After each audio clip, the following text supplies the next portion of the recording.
You keep suffering because a quiet part of you is still waiting for what hurt you to return. Not because it was good for you, not because it gave you peace, but because it became familiar, and the mind will often choose familiar pain over unknown freedom.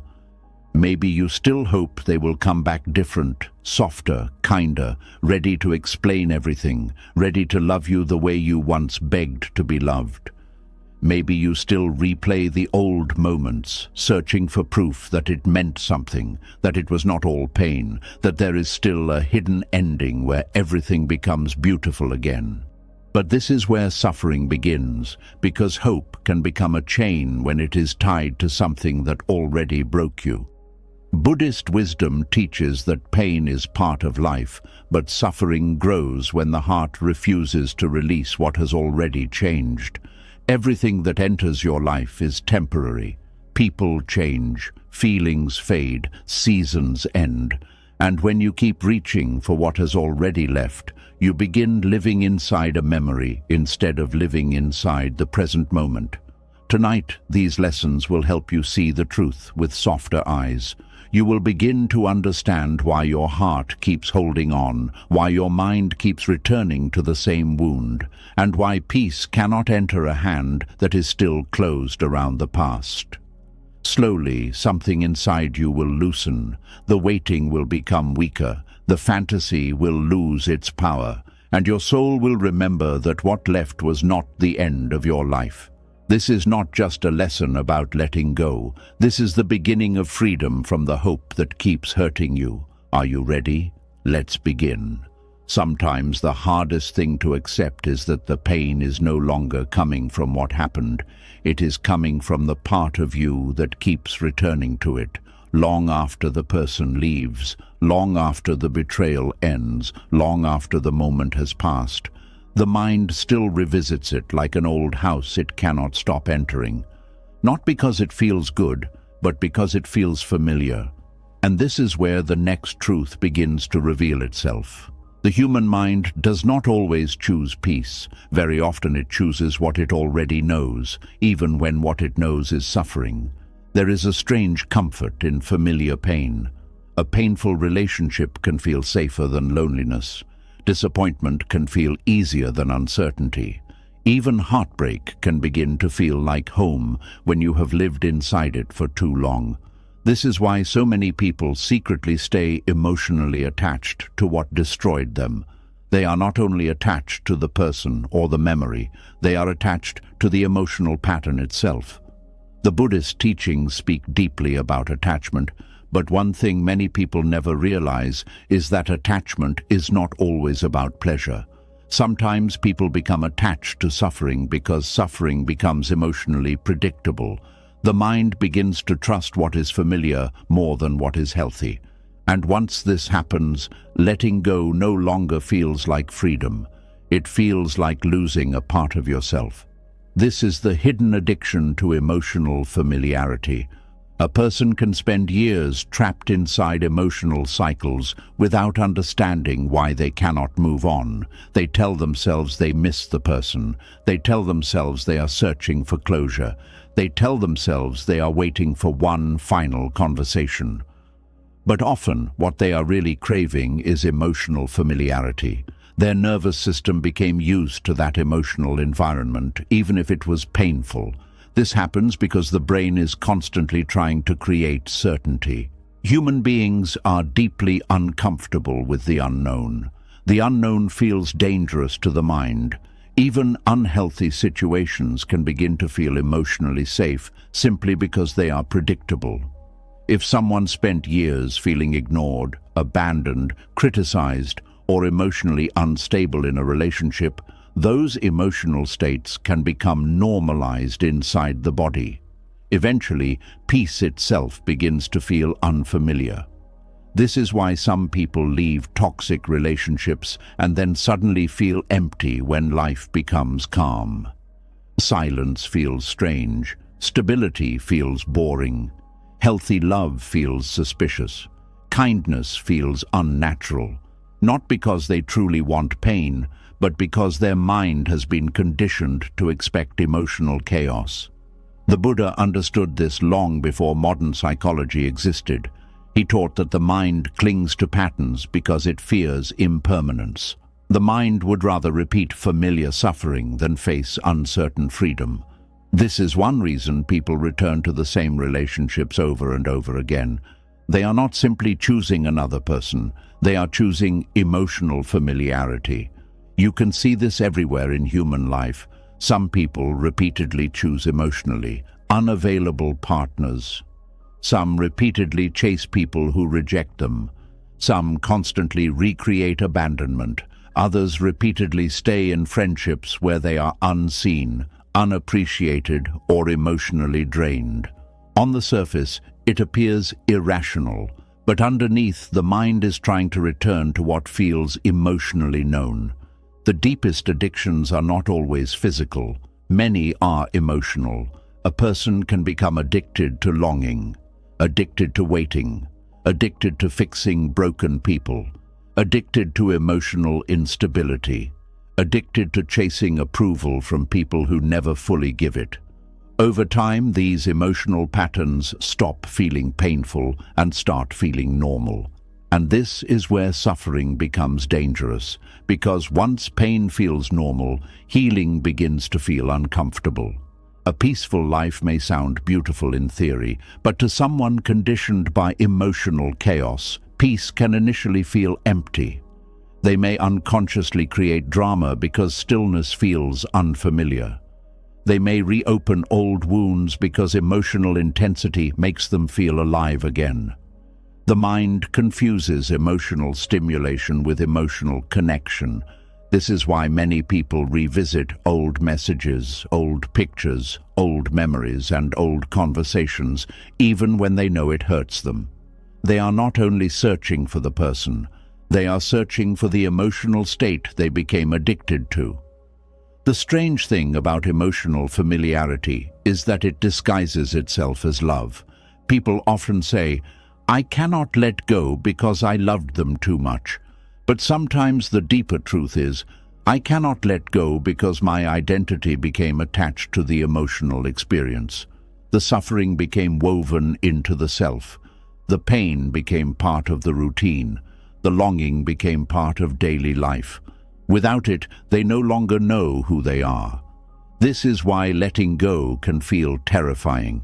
It is not simply the loss of a person.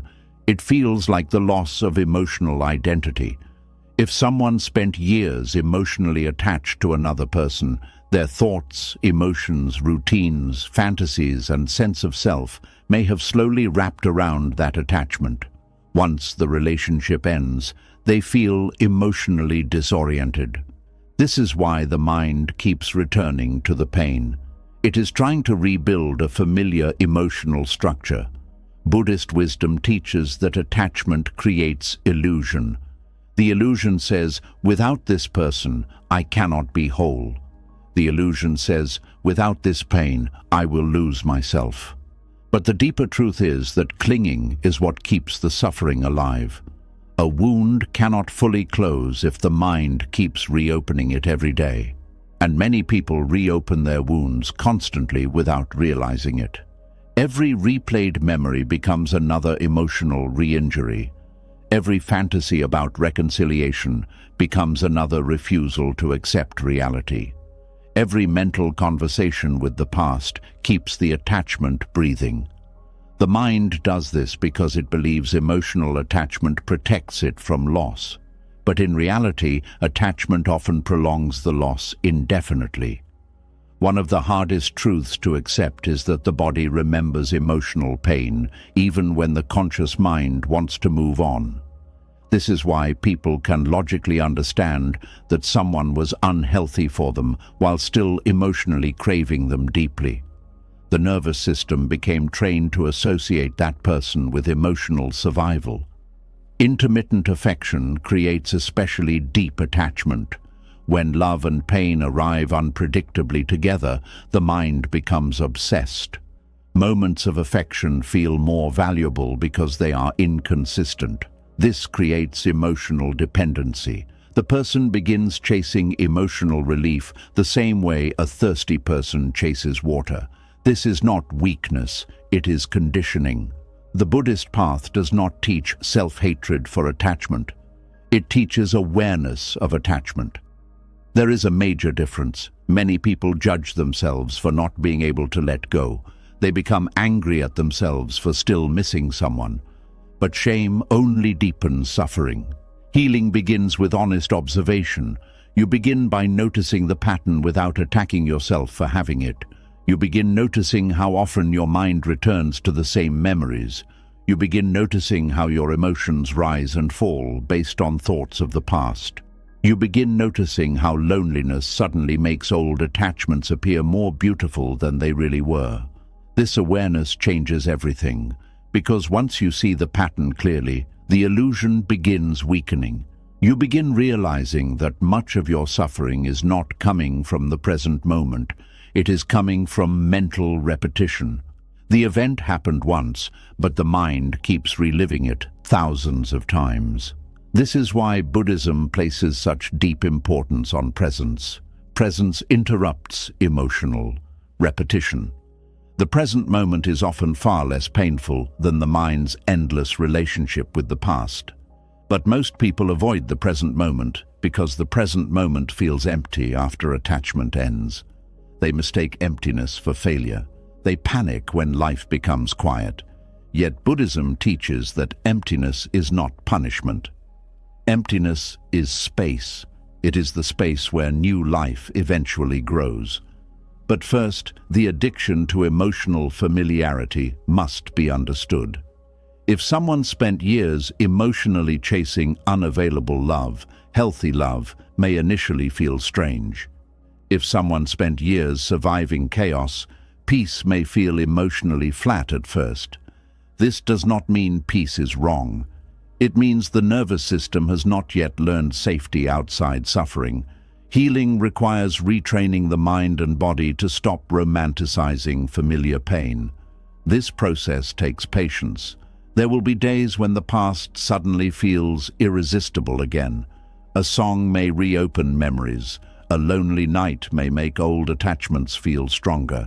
A random memory may suddenly pull you backward emotionally. This does not mean you are failing. It means the old emotional pathways are still active. Every human mind forms habits. Emotional habits are no different. The more you revisit painful attachments mentally, the stronger those emotional pathways become. But the opposite is also true. Every time you stop feeding the attachment, the emotional grip weakens slightly. Every time you return your awareness to the present moment, the mind slowly learns a new way of existing. This is why Buddhist practice emphasizes observation without attachment. You observe the craving without obeying it. You observe the loneliness without panicking. You observe the sadness without becoming consumed by it. Slowly, the mind learns that emotions can rise and fall without controlling your life. One of the greatest mistakes people make is believing that healing means never thinking about the past again. That is not realistic. Healing means the past no longer controls your inner state. The memories may still exist, but they stop ruling your emotional world. And eventually something beautiful begins happening. The emotional intensity weakens. The memories stop feeling sacred. The fantasies lose their grip. The person you once thought you could never survive without slowly becomes smaller inside your mind. Not because they never mattered, but because your attachment to suffering begins dissolving. This is true freedom. Freedom is not pretending nothing hurt you. Freedom is no longer needing the pain to maintain your emotional identity. Many people secretly fear healing because suffering became familiar company. The pain gave them something to focus on. The longing gave them emotional purpose. Letting go feels like stepping into emotional emptiness, but the emptiness is temporary. Beyond that emptiness is peace. Beyond that peace is clarity. And beyond that clarity is the realization that life was never asking you to keep carrying the wound forever. The Buddha taught that clinging creates suffering because reality itself is always changing. Trying to emotionally freeze the past is like trying to stop a river with your hands. Life continues moving whether the mind accepts it or not. The more tightly you grip what already ended, the more pain you create for yourself. And this is why emotional familiarity becomes so dangerous. It tricks people into believing that pain is safer than freedom. It convinces them to keep revisiting what already wounded them because the unknown feels frightening. But growth always begins inside uncertainty. You cannot discover peace while constantly returning to emotional prisons that feel familiar. You cannot build a new life while emotionally worshipping old pain. And you cannot fully heal while secretly hoping suffering will return in a different form and finally save you. At some point, the mind must stop chasing emotional familiarity and begin choosing truth instead. The truth may hurt initially. The truth may feel empty at first. The truth may force you to face loneliness, grief, and uncertainty. But the truth also opens the door to liberation. Because once you stop feeding familiar suffering, the nervous system slowly begins learning something it may have forgotten long ago. Safety, stillness, presence, peace. And perhaps for the first time in a very long time, you begin understanding that healing was never about getting the past back. It was about finally becoming free from needing it. And this is where many people become trapped without realizing it. After the mind grows attached to familiar suffering, it begins creating one final illusion to keep the attachment alive. That illusion is hope. Not healthy hope, not the kind that inspires growth or healing, but the kind that quietly chains the heart to what already betrayed it. The kind that whispers, maybe one day they will come back, maybe one day they will finally understand your pain, maybe one day everything will become what you hoped it would be. And without noticing it, hope slowly becomes emotional imprisonment. There is a very painful kind of hope that keeps people emotionally frozen for years. It does not look dangerous at first. In fact, it often disguises itself as love, loyalty, faith, or emotional strength. But underneath, it quietly prevents healing from happening, because part of the mind is still waiting for the thing that destroyed its peace to suddenly become the thing that saves it. This is one of the deepest forms of suffering after betrayal. The betrayal itself hurts deeply, but what often hurts longer is the hope that refuses to die afterward. The mind keeps creating emotional futures where the person returns changed, wiser, softer, remorseful, finally capable of giving the love they once withheld. And every time this fantasy is replayed, attachment continues breathing. This is why some people remain emotionally trapped long after the relationship has ended. Their body may have moved on physically, but emotionally they are still standing at the same closed door, hoping it will reopen one day. Buddhist wisdom teaches that attachment does not only cling to people, it clings to expectations, imagined futures, emotional fantasies, and unfinished desires. Betrayal becomes especially painful because it destroys not only trust, but the future the mind secretly built around another person. When someone betrays you, the pain is rarely only about what happened. It is also about the future you thought you were walking toward together. The mind grieves conversations that never happened, memories that were never created, moments that never arrived. In many ways, betrayal forces people to mourn imaginary lives that existed only inside hope. And this is why hope can become a prison, because the mind keeps emotionally living inside futures that reality already destroyed. A person may know logically that someone was dishonest, emotionally unavailable, manipulative, or destructive, yet still secretly hope for their return. This creates deep internal conflict. One part of the mind sees reality clearly, while another part keeps feeding emotional fantasy. This internal contradiction creates exhaustion. The heart cannot fully heal while still emotionally negotiating with the past. Many people think healing means waiting long enough for the pain to disappear, but true healing often begins when false hope finally collapses. As long as the mind secretly believes reconciliation is necessary for peace, suffering continues quietly underneath everything else. This is why people constantly search for signs after betrayal. They analyze social media posts. They reread old conversations. They look for hidden meanings in small interactions. They replay memories, trying to find proof that the connection was real enough to return someday. Hope transforms ordinary things into emotional evidence. A simple message becomes a sign. A random memory becomes destiny. A dream becomes emotional confirmation. The mind does this because accepting finality feels unbearable at first. Finality forces the ego to face reality without fantasy protecting it, and reality can feel brutally painful when attachment has been strong. The Buddha taught that suffering grows when the mind resists reality. Betrayal becomes unbearable not only because someone hurt you, but because the mind keeps arguing with what already happened. It says, "This should not have ended. They should have loved me differently. Things should have turned out another way." But reality does not bend to emotional desire. And this is where attachment disguises itself as hope. Healthy hope allows life to move forward.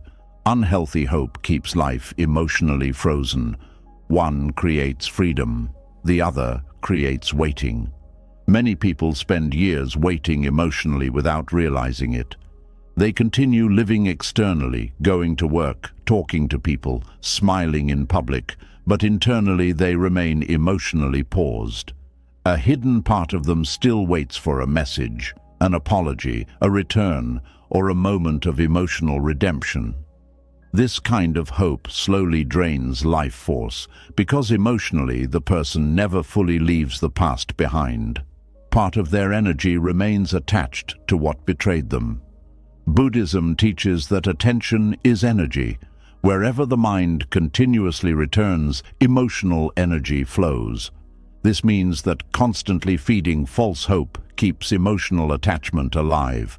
The mind becomes trapped in repetitive emotional cycles instead of opening itself to the present moment.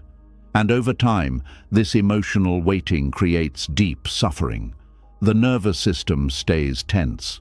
The mind becomes obsessed with possibilities. Peace feels impossible because emotionally the heart is still waiting for a future that may never come. What makes this especially painful is that hope often feels morally beautiful. Society praises people who never give up. Movies romanticize waiting. Songs glorify emotional longing. People are taught that holding on proves love is real. But Buddhism asks a different question. At what point does holding on become self-destruction? At what point does hope stop being healing and start becoming emotional imprisonment? These questions are uncomfortable because they force people to confront how attachment disguises itself. The mind often avoids reality by calling its attachment hope. But many times what people call hope is actually fear of letting go. Because letting go means accepting uncertainty. Letting go means accepting that some endings are permanent. Letting go means facing life without the emotional fantasy that once gave comfort. And for many people, fantasy feels safer than grief. Fantasy temporarily protects the heart from loss. It allows the mind to avoid accepting painful truths fully.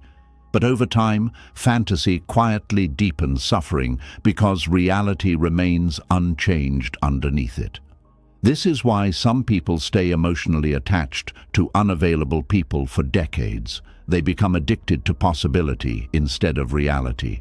The emotional fantasy becomes more important than what truly exists. They stop loving the real person and start loving the imagined version created by hope. This imagined version is dangerous because it prevents emotional clarity. The mind edits memories selectively. It remembers tenderness while minimizing cruelty. It remembers potential while ignoring patterns. It remembers promises while overlooking actions. Hope paints over reality, and betrayal becomes even more painful when the mind refuses to see clearly. The Buddhist path is not about becoming cold or hopeless. It is about seeing reality without illusion. True peace requires honesty, not the honesty of bitterness, but the honesty of clarity. Clarity says, "This hurt me." Clarity says, "I wanted something different." Clarity says, "I cannot force another person to become who I hoped they would be." And most importantly, clarity says, "My peace cannot depend on someone else's return." This realization is incredibly painful at first, because the ego wants emotional rescue. It wants the person who caused the wound to also become the source of healing.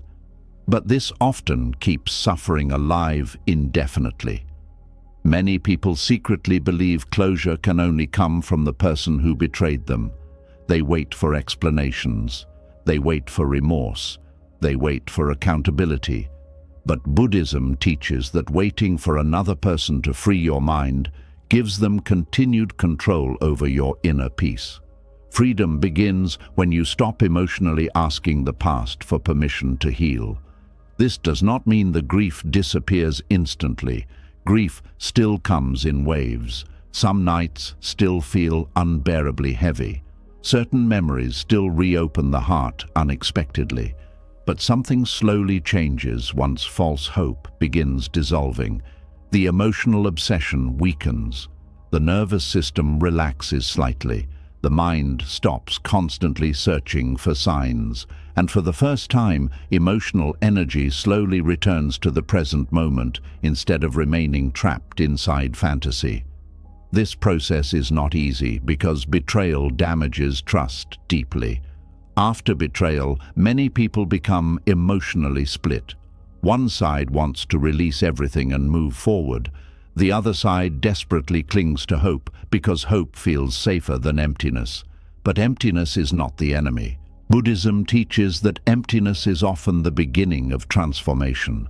The collapse of illusion creates space for truth, and although truth hurts initially, truth eventually liberates the mind from endless emotional waiting. False hope keeps reopening wounds because it repeatedly pulls the mind back into emotional attachment. Every imagined reunion becomes another emotional investment in what no longer exists. Every fantasy strengthens longing. Every emotional rehearsal of what could happen delays acceptance. This is why healing requires learning the difference between possibility and attachment. Yes, life is unpredictable. People sometimes change. Reconciliation occasionally happens, but building your emotional survival around those possibilities creates suffering. Peace cannot depend on uncertain futures. The Buddha constantly taught impermanence because attachment to fixed outcomes creates instability. When the mind demands a specific emotional result, suffering grows. But when the mind learns to remain present without clinging, emotional freedom slowly appears. This does not mean you stop caring. It means you stop emotionally imprisoning yourself through endless waiting. There is a profound difference. One of the most painful stages of healing comes when you realize the version of the future you hoped for is no longer real. The mind resists this fiercely. It tries bargaining. It tries imagining alternate endings. It tries preserving emotional fantasy. But eventually, reality asks to be accepted fully, and acceptance often feels like death to attachment. This is why many people avoid true acceptance. Acceptance sounds final. Acceptance sounds cold. Acceptance sounds like giving up. But Buddhist acceptance is not emotional surrender. It is the end of internal resistance against reality. It is the moment the mind stops fighting what already is. And strangely, this is where peace finally begins entering. Not because the betrayal suddenly makes sense, not because the pain vanishes overnight, but because emotional energy is no longer being consumed by endless mental resistance. There is immense exhaustion in hoping for what reality continues denying. The body feels it. The nervous system feels it. The soul feels it. This exhaustion slowly disappears once the attachment to emotional fantasy weakens. At first, life may feel strangely quiet. Many people panic during this stage because emotional intensity disappears. They mistake calmness for emptiness, but calmness is often unfamiliar after long periods of emotional chaos. The mind must slowly relearn stability. This takes time. Some days the old hope will return unexpectedly. A memory will trigger longing. Loneliness will make the fantasy feel alive again. The heart will briefly reopen old emotional doors. This is normal. Healing is rarely linear. The important thing is awareness. Instead of automatically feeding the fantasy, you begin observing it gently. You begin recognizing the emotional pattern instead of becoming consumed by it. You notice how the mind reaches for hope whenever grief becomes uncomfortable. You notice how attachment disguises itself as loyalty. You notice how fantasy temporarily protects you from facing finality. This awareness slowly breaks the cycle, and gradually something remarkable begins happening. You stop needing emotional rescue from the person who hurt you. Their return stops feeling necessary for survival. Their apology stops controlling your peace. Their absence stops defining your worth. This is the beginning of emotional liberation, because the deepest prison was never only the betrayal itself. It was the attachment to the hope that betrayal could somehow become love again. Many people spend years trying to emotionally rewrite painful endings. But Buddhism teaches that peace is not found by rewriting reality. Peace is found by seeing reality clearly without attachment distorting it, and reality often reveals painful truths. Some people cannot love you the way you hoped. Some people only entered your life temporarily. Some people were teachers, not lifelong companions. Some people awakened wounds you needed to finally see. These truths hurt deeply at first, because they dismantle illusion. But illusion is fragile. Reality remains stronger. The moment illusion collapses, suffering finally has room to dissolve. Not immediately, not perfectly, but slowly, like fog disappearing under morning light. And eventually, a strange freedom begins emerging. You wake up without immediately checking for signs. You stop replaying conversations constantly. You stop emotionally building imaginary futures with someone who already chose a different path. You stop waiting, and in that quiet space where waiting once lived, peace slowly begins growing. Not dramatic peace, not perfect peace, but honest peace. The kind that no longer depends on another person's return. The kind that no longer begs the past to become different. The kind that finally understands that healing was never about getting back what betrayed you. It was about freeing yourself from the attachment that kept betrayal alive inside your mind. And eventually, this is the next painful truth the heart must face. Sometimes the suffering no longer comes from the betrayal itself. It comes from the waiting.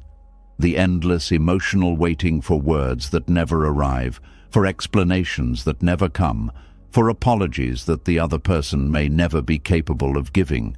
Many people spend years trapped in this invisible emotional prison without realizing it. They believe they are waiting for closure, but in reality they are waiting for permission to finally let go. There is a very deep loneliness in waiting for closure from someone who already moved on. Emotionally, it creates a strange kind of emotional suspension where life continues moving outside, but inside, part of the heart remains frozen in the exact moment everything broke apart. The mind keeps saying, maybe one day they will explain why they hurt me. Maybe one day they will finally understand the damage they caused. Maybe one day I will hear the words that make all this pain make sense. But many times those words never come, and this is one of the hardest Buddhist truths to accept. Not every wound receives closure. Not every betrayal receives an apology. Not every ending receives an explanation. Some people leave confusion behind them and never return to clean the emotional destruction they caused. And when the mind refuses to accept this, suffering quietly continues year after year. The human mind desperately wants emotional certainty. It wants answers because answers create the illusion of control. When something painful happens without explanation, the mind becomes restless. It keeps searching for meaning because uncertainty feels unbearable. This is why people replay old conversations endlessly after heartbreak.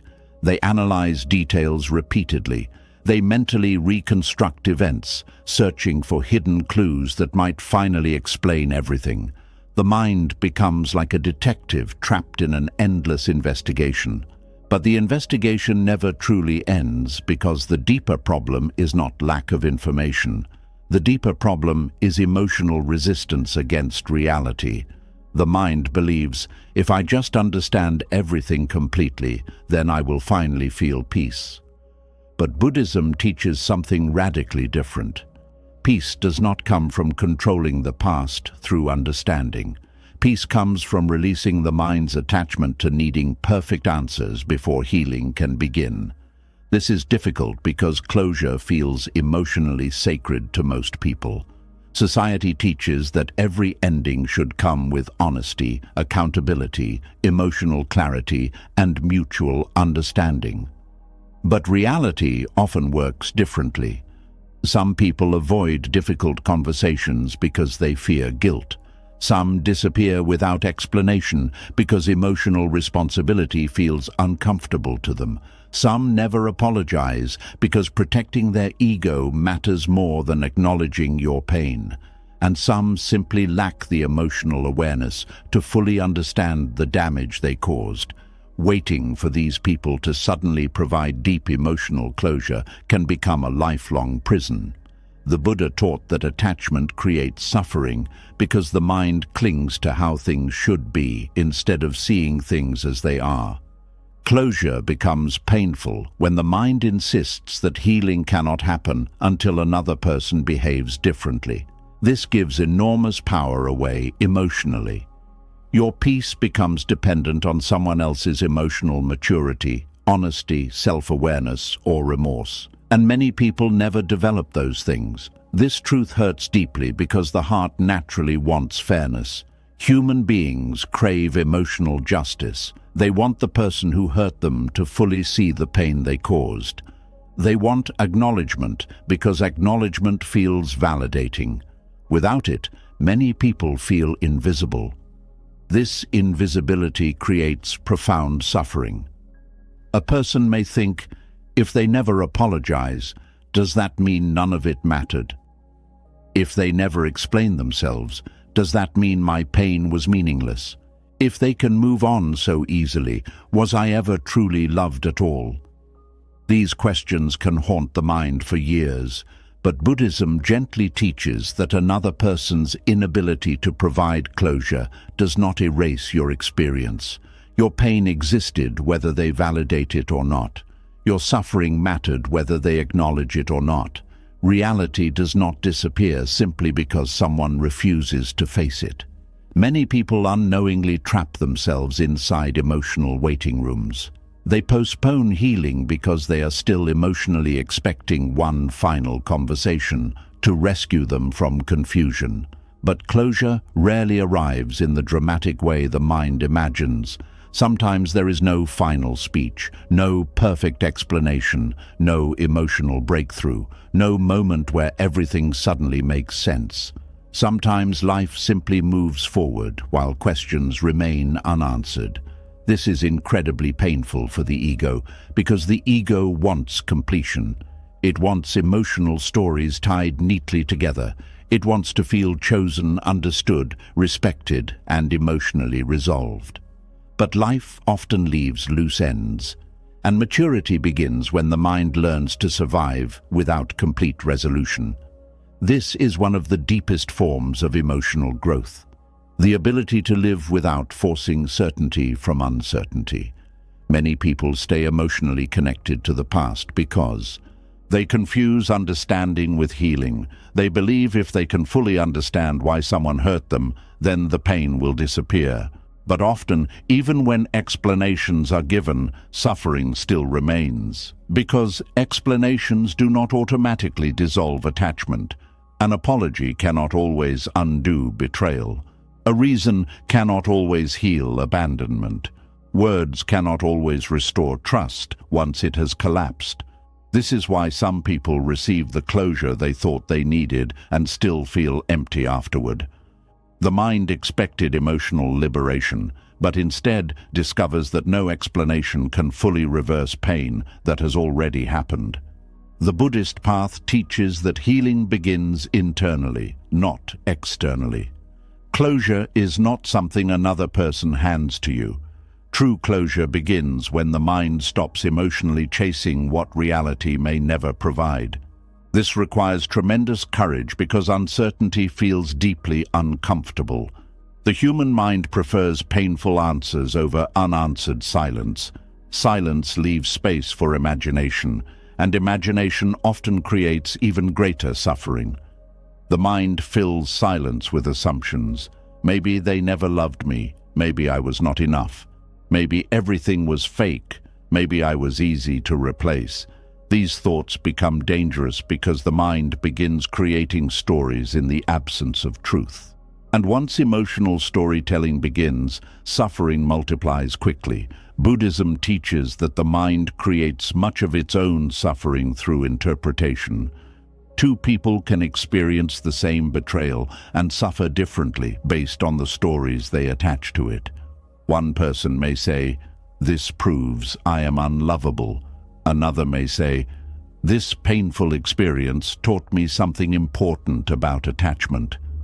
The event may be similar, but the internal relationship to the event changes everything. This is why awareness becomes so important. You begin noticing how often your suffering comes not only from what happened, but from the mind's desperate need to complete unfinished emotional stories. The mind wants endings that feel emotionally satisfying, but reality often refuses to cooperate. Some people leave mid-sentence emotionally, some relationships collapse without clarity, some betrayals remain confusing forever, and part of healing involves accepting that uncertainty itself is part of life. This acceptance does not happen easily. At first, the mind keeps returning to old questions compulsively. It revisits memories repeatedly, hoping new insight will suddenly appear. It replays conversations late at night. It imagines future confrontations. It mentally rehearses emotional speeches that may never happen. All of this creates exhaustion, because emotionally, the person never fully leaves the past. The body continues carrying unresolved emotional tension. The nervous system remains alert. The heart remains open to old pain. And slowly, years pass while life waits outside. This is why attachment to closure can quietly become attachment to suffering itself. The person believes they are searching for healing, but unconsciously they are feeding emotional attachment by continuously revisiting the wound. One of the most painful realizations in healing is understanding that some people may never fully understand the pain they caused you. Not because your pain was unimportant, but because awareness differs from person to person. Some individuals lack emotional depth. Some avoid self-reflection entirely. Some protect themselves through denial. Some rewrite history internally to avoid guilt. And some genuinely cannot face the consequences of their own actions because shame terrifies them. Waiting for these people to suddenly become emotionally enlightened often leads to disappointment. The Buddha emphasized compassion, but compassion does not mean endlessly waiting for emotional accountability from those unwilling to provide it. Compassion also includes freeing yourself from unnecessary suffering, and sometimes freedom requires accepting painful realities without complete emotional satisfaction. This does not mean suppressing grief. Grief still deserves space. Sadness still deserves acknowledgement. Anger still deserves honesty. But there is a difference between feeling pain and becoming imprisoned by emotional waiting. Many people do not realize how much of their emotional life becomes organized around unresolved closure. They check social media hoping for indirect signs. They compare themselves to new partners. They mentally replay scenarios where the person finally regrets losing them. The future becomes emotionally tied to a conversation that may never happen. This creates emotional paralysis, because part of the heart remains turned backward instead of forward. The Buddhist path consistently teaches presence, because attachment to unresolved past experiences prevents full participation in the present moment. You cannot fully experience life while emotionally living inside unfinished emotional negotiations with the past. And this is where suffering quietly deepens. The present moment becomes neglected. New opportunities are missed. Healthy relationships are resisted. Inner peace feels unreachable. Not because healing is impossible, but because emotional energy remains trapped in waiting. Waiting for acknowledgement, waiting for justice, waiting for remorse, waiting for answers, waiting for emotional completion from someone who may never provide it. Eventually, exhaustion begins teaching what wisdom could not. You begin realizing how heavy emotional waiting truly is, how much life it consumes, how much peace it steals, how much time disappears while the mind endlessly circles the same unresolved pain. And slowly, another possibility begins appearing. What if closure is not something you receive? What if closure is something you practice internally? This changes everything, because now healing no longer depends on another person's behavior. Now freedom becomes possible even without explanation. Now peace becomes available even in uncertainty. This is one of the deepest Buddhist truths.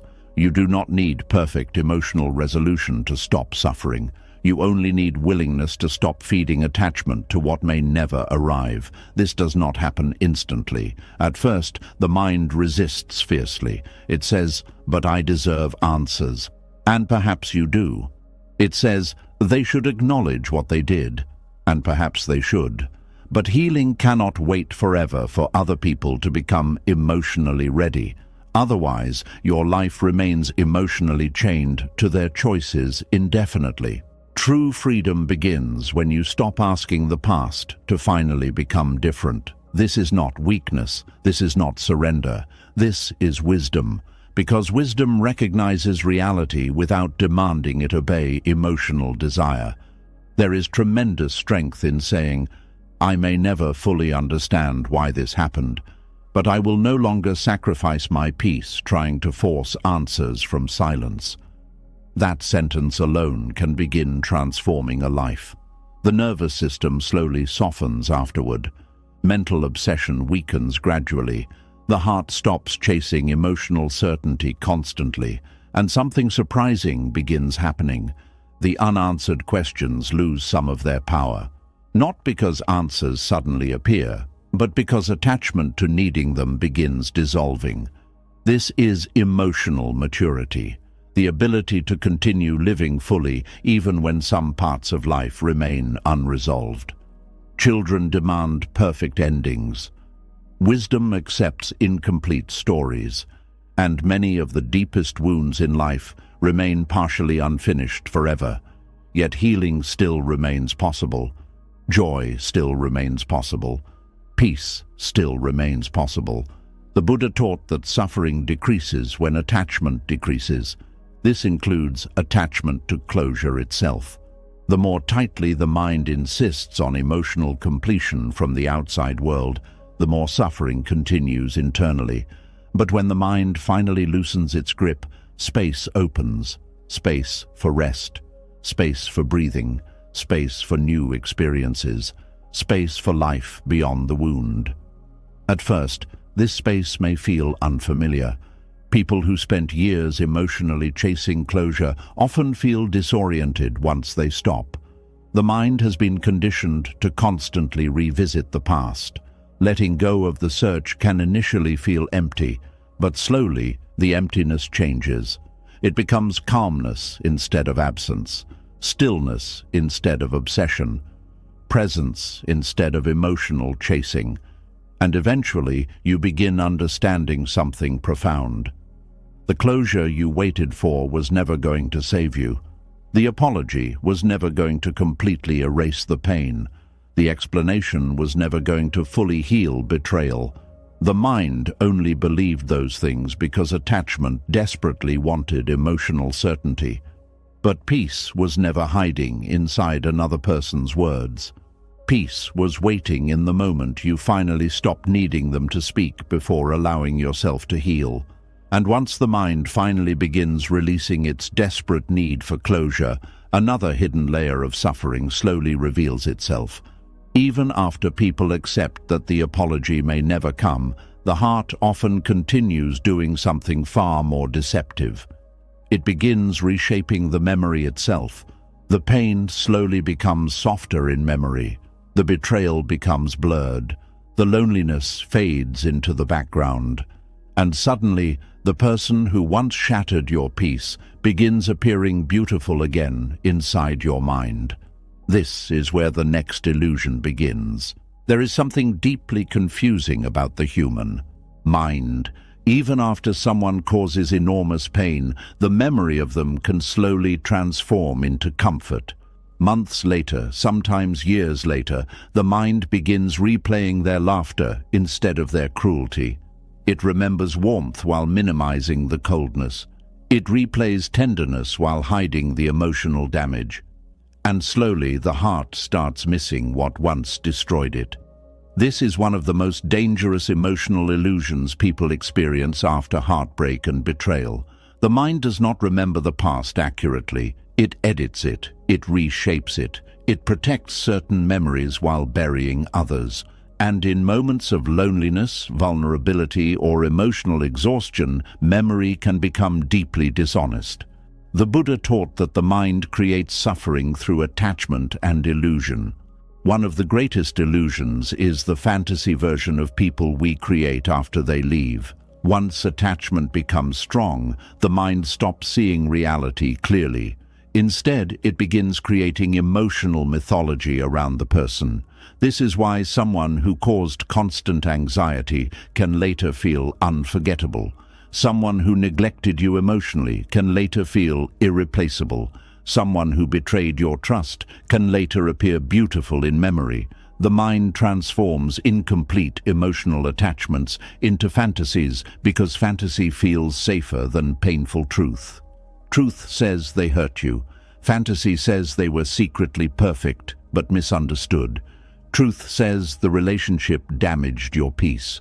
Fantasy says it was the deepest love you will ever experience. Truth says your nervous system suffered around them. Fantasy says nobody will ever make you feel that alive again. This emotional editing happens slowly and quietly. At first, after betrayal, people usually see the pain clearly. Anger is strong. Disappointment is obvious. Reality still feels visible. But as time passes, emotional intensity changes. The mind becomes selective. It begins filtering memories through longing instead of clarity. This is especially common when loneliness enters the picture. Loneliness has a powerful effect on memory. When people feel emotionally empty, the mind often returns to familiar emotional experiences, searching for comfort.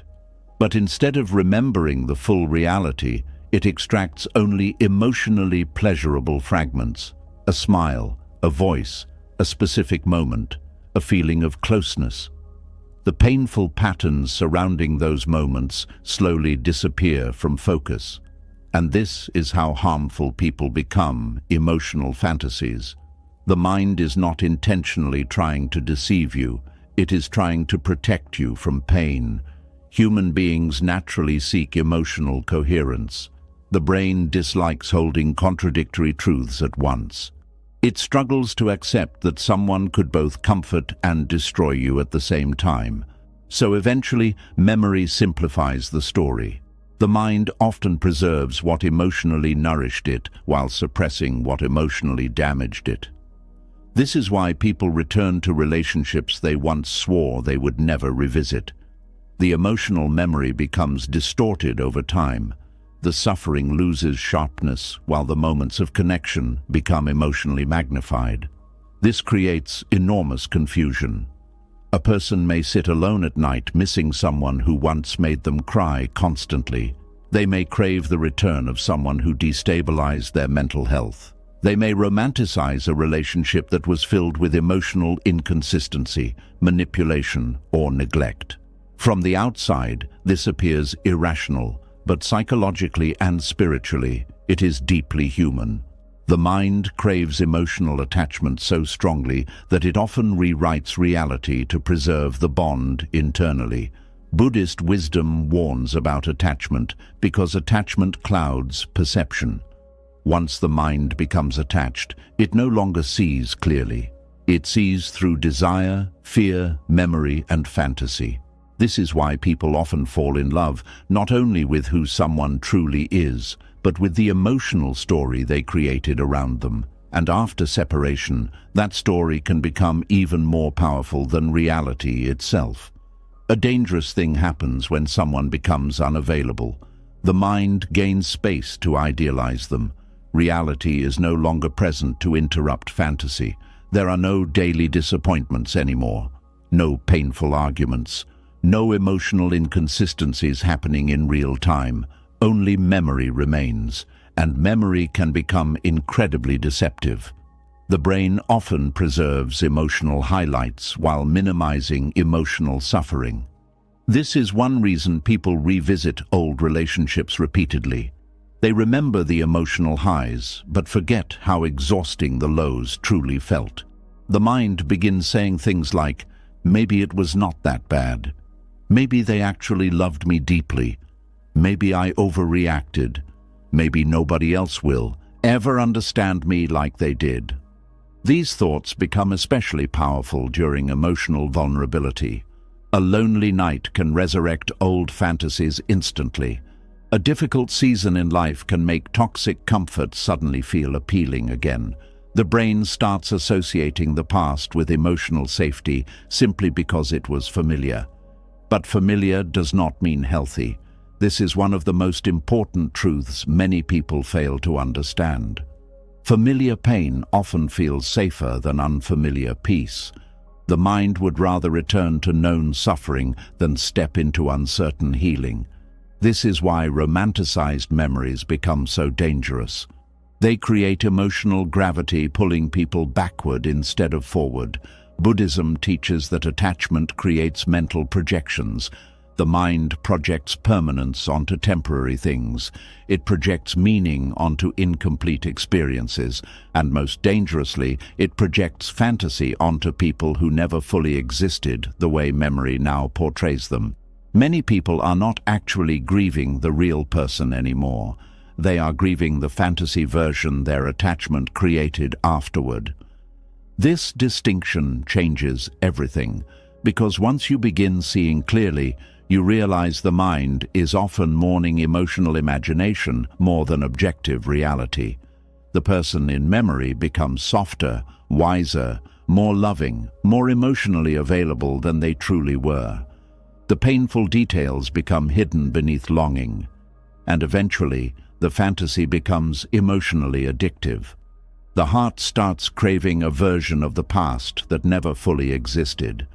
This explains why people sometimes return to relationships only to feel shocked once reality returns again.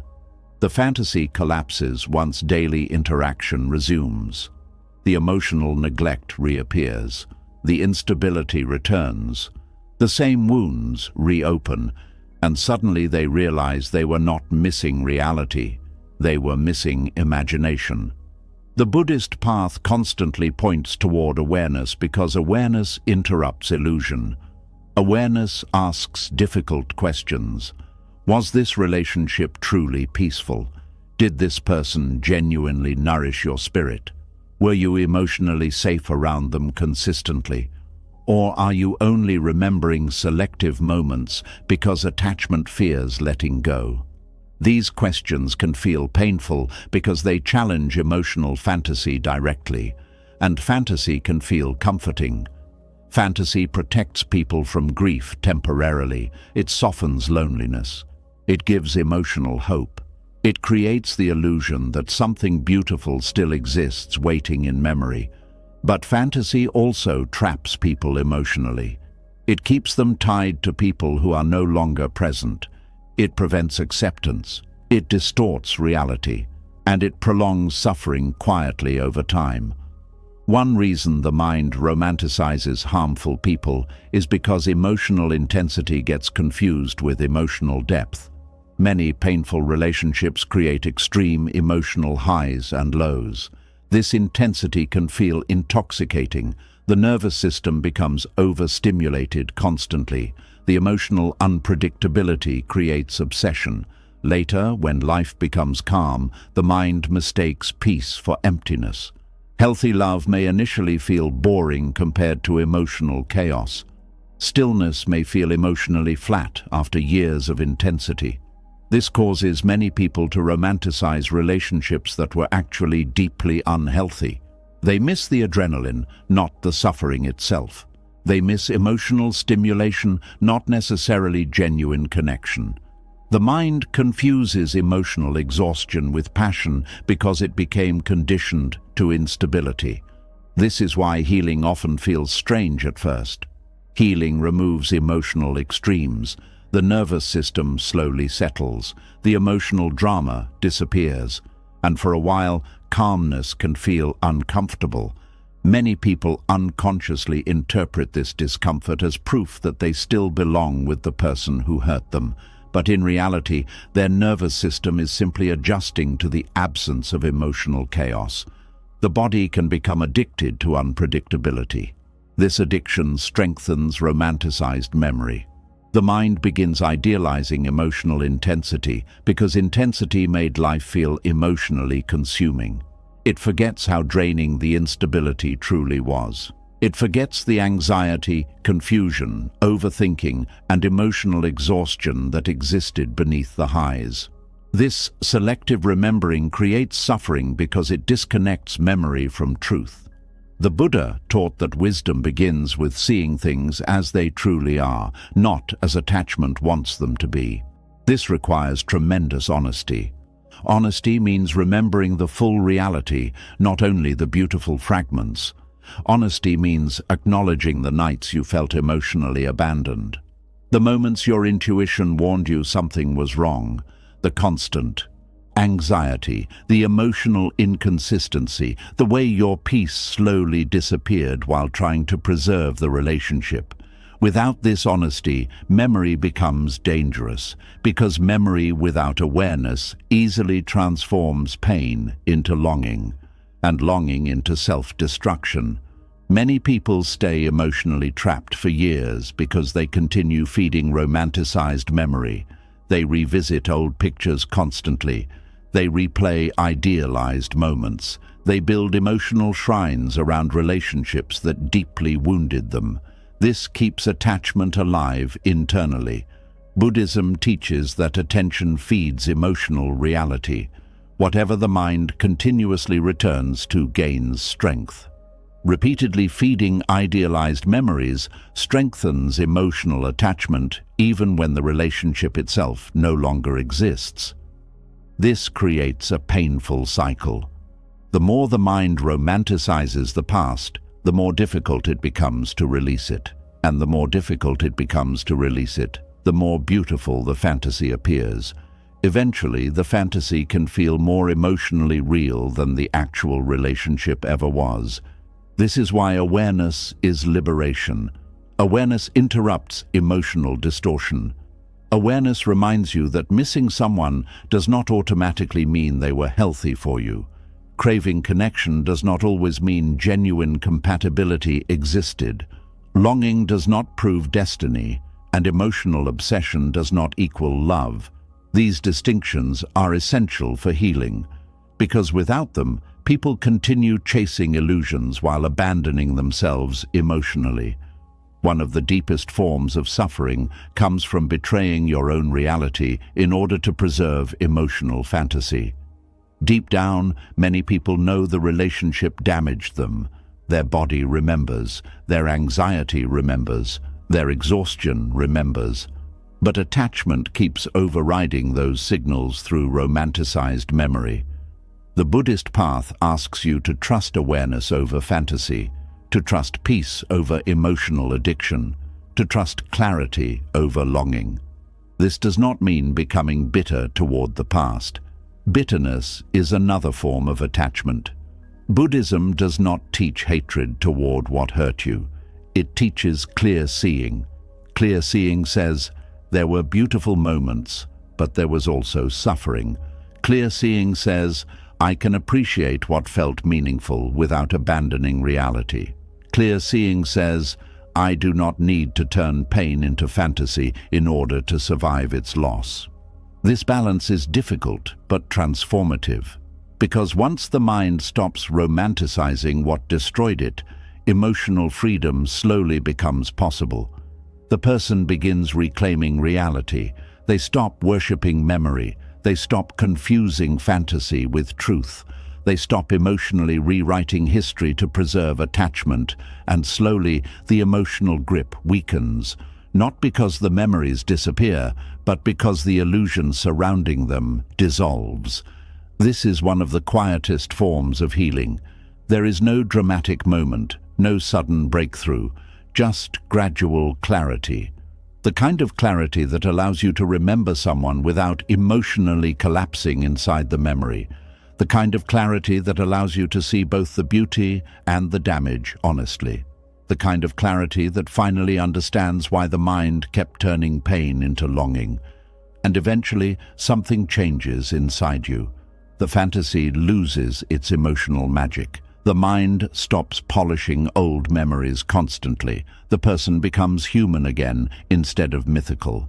And for the first time, you begin realizing that what you missed most was not always the person themselves. Sometimes it was the emotional story your attachment created around them. And once the fantasy version of the past begins losing its power, another quiet form of suffering rises to the surface. It is not only the person you miss. It is not only the memory you keep polishing. It is the life you thought would happen with them, the future you planned in silence, the version of your story that never arrived, but still lives somewhere inside your heart. This is where many people suffer without knowing how to name the pain. They are not just grieving what happened, they are grieving what never happened. There is a strange pain in missing a future that never became real. Nobody else can see it.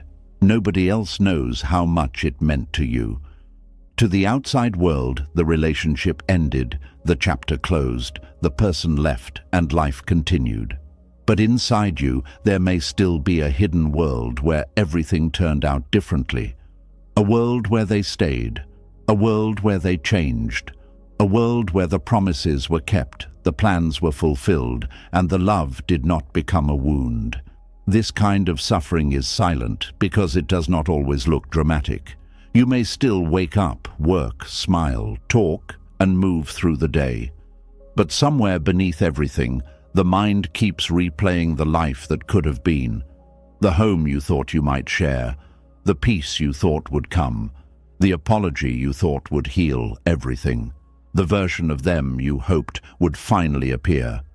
And every time the mind enters that unreal future, the heart suffers again. Buddhist wisdom teaches that suffering deepens when the mind clings not only to what existed, but also to what it desired. Desire does not only attach itself to people, it attaches itself to possibilities, to dreams, to emotional pictures, to imagined endings.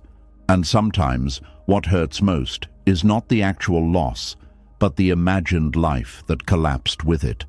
This is why some endings feel heavier than others. You are not only saying goodbye to a person, you are saying goodbye to the future your heart secretly built around them. You are saying goodbye to the version of yourself who believed things would become better. You are saying goodbye to the hope that one day the pain would finally be rewarded with peace. That is why what could have been can become its own emotional prison. The mind keeps asking questions that have no living answer. What if they had chosen differently? What if you had said something sooner? What if they had healed? What if they had loved you properly? What if the timing had been better? What if the betrayal had never happened? What if the story did not end there? These questions seem harmless at first, but they slowly pull the mind away from reality. They create a second life inside your thoughts, a life where the ending is always being rewritten, but never actually lived. And because that life exists only in imagination, it can never give peace. It can only keep the wound active. The mind loves unfinished stories because unfinished stories allow fantasy to continue. If something ended without the ending you wanted, the mind keeps trying to complete it. It writes new scenes.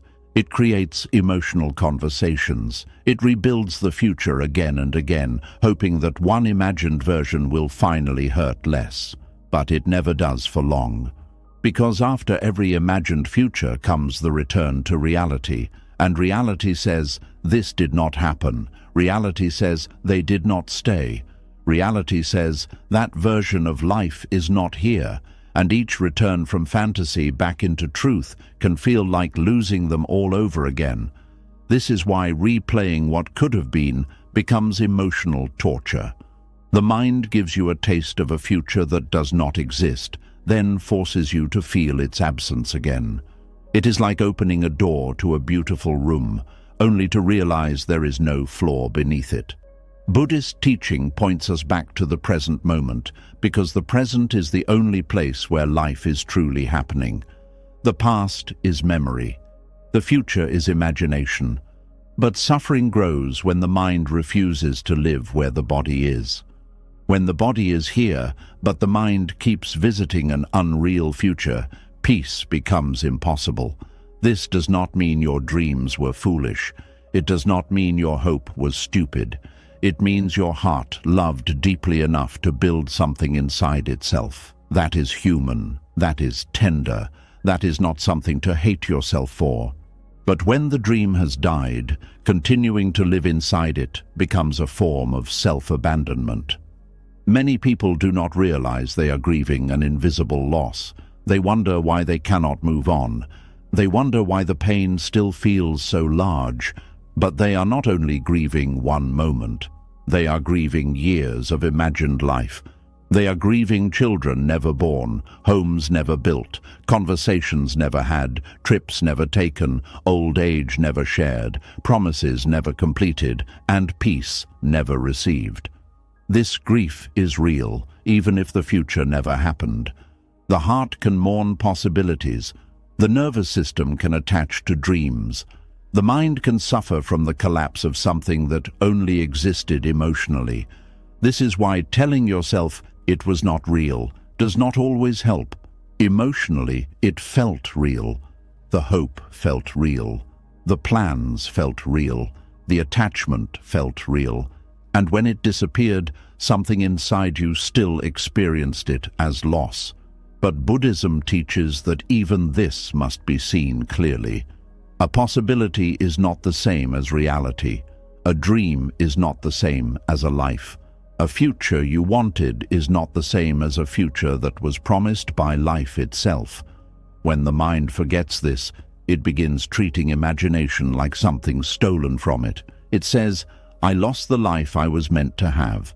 But often what was lost was not destiny. It was attachment to a picture. This truth can hurt, but it can also free you. Because if the mind created the picture, the mind can also release it.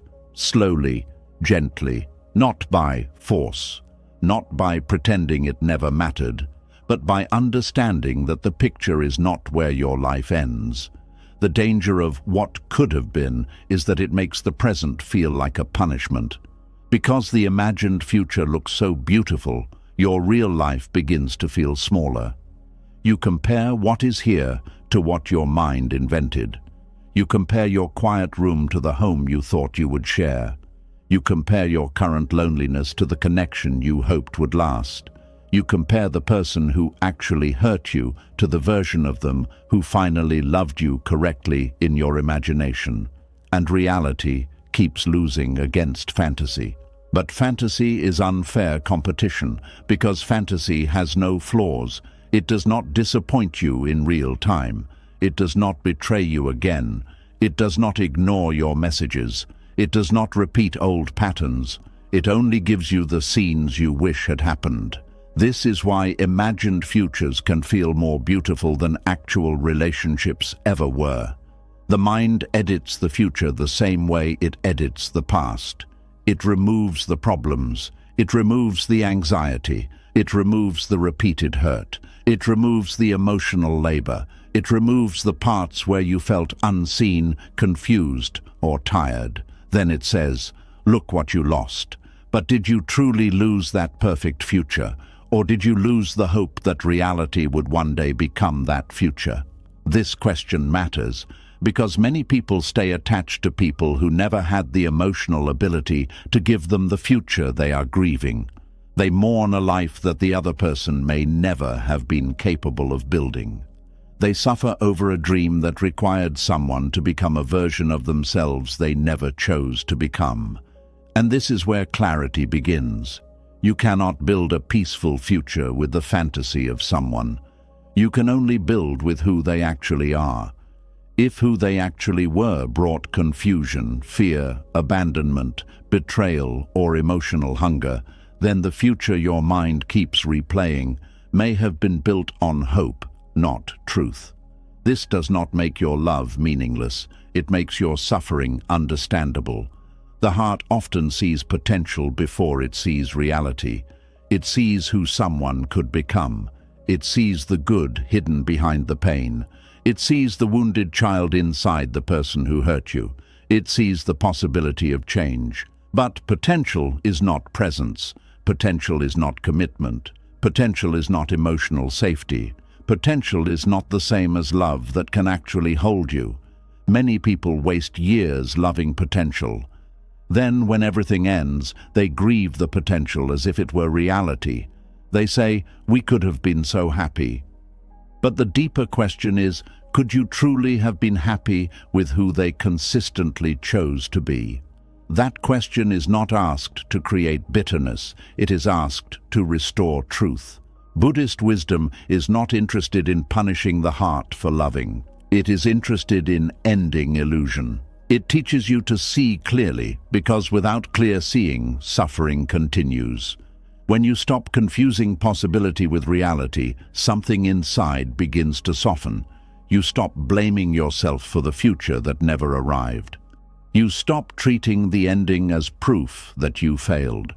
You begin understanding that some futures collapse because they were built on conditions that never truly existed. Sometimes the life you mourn was never available from the person you wanted it from, and that truth, though painful, can become a doorway to peace. The mind often replays what could have been because it wants to avoid the grief of finality.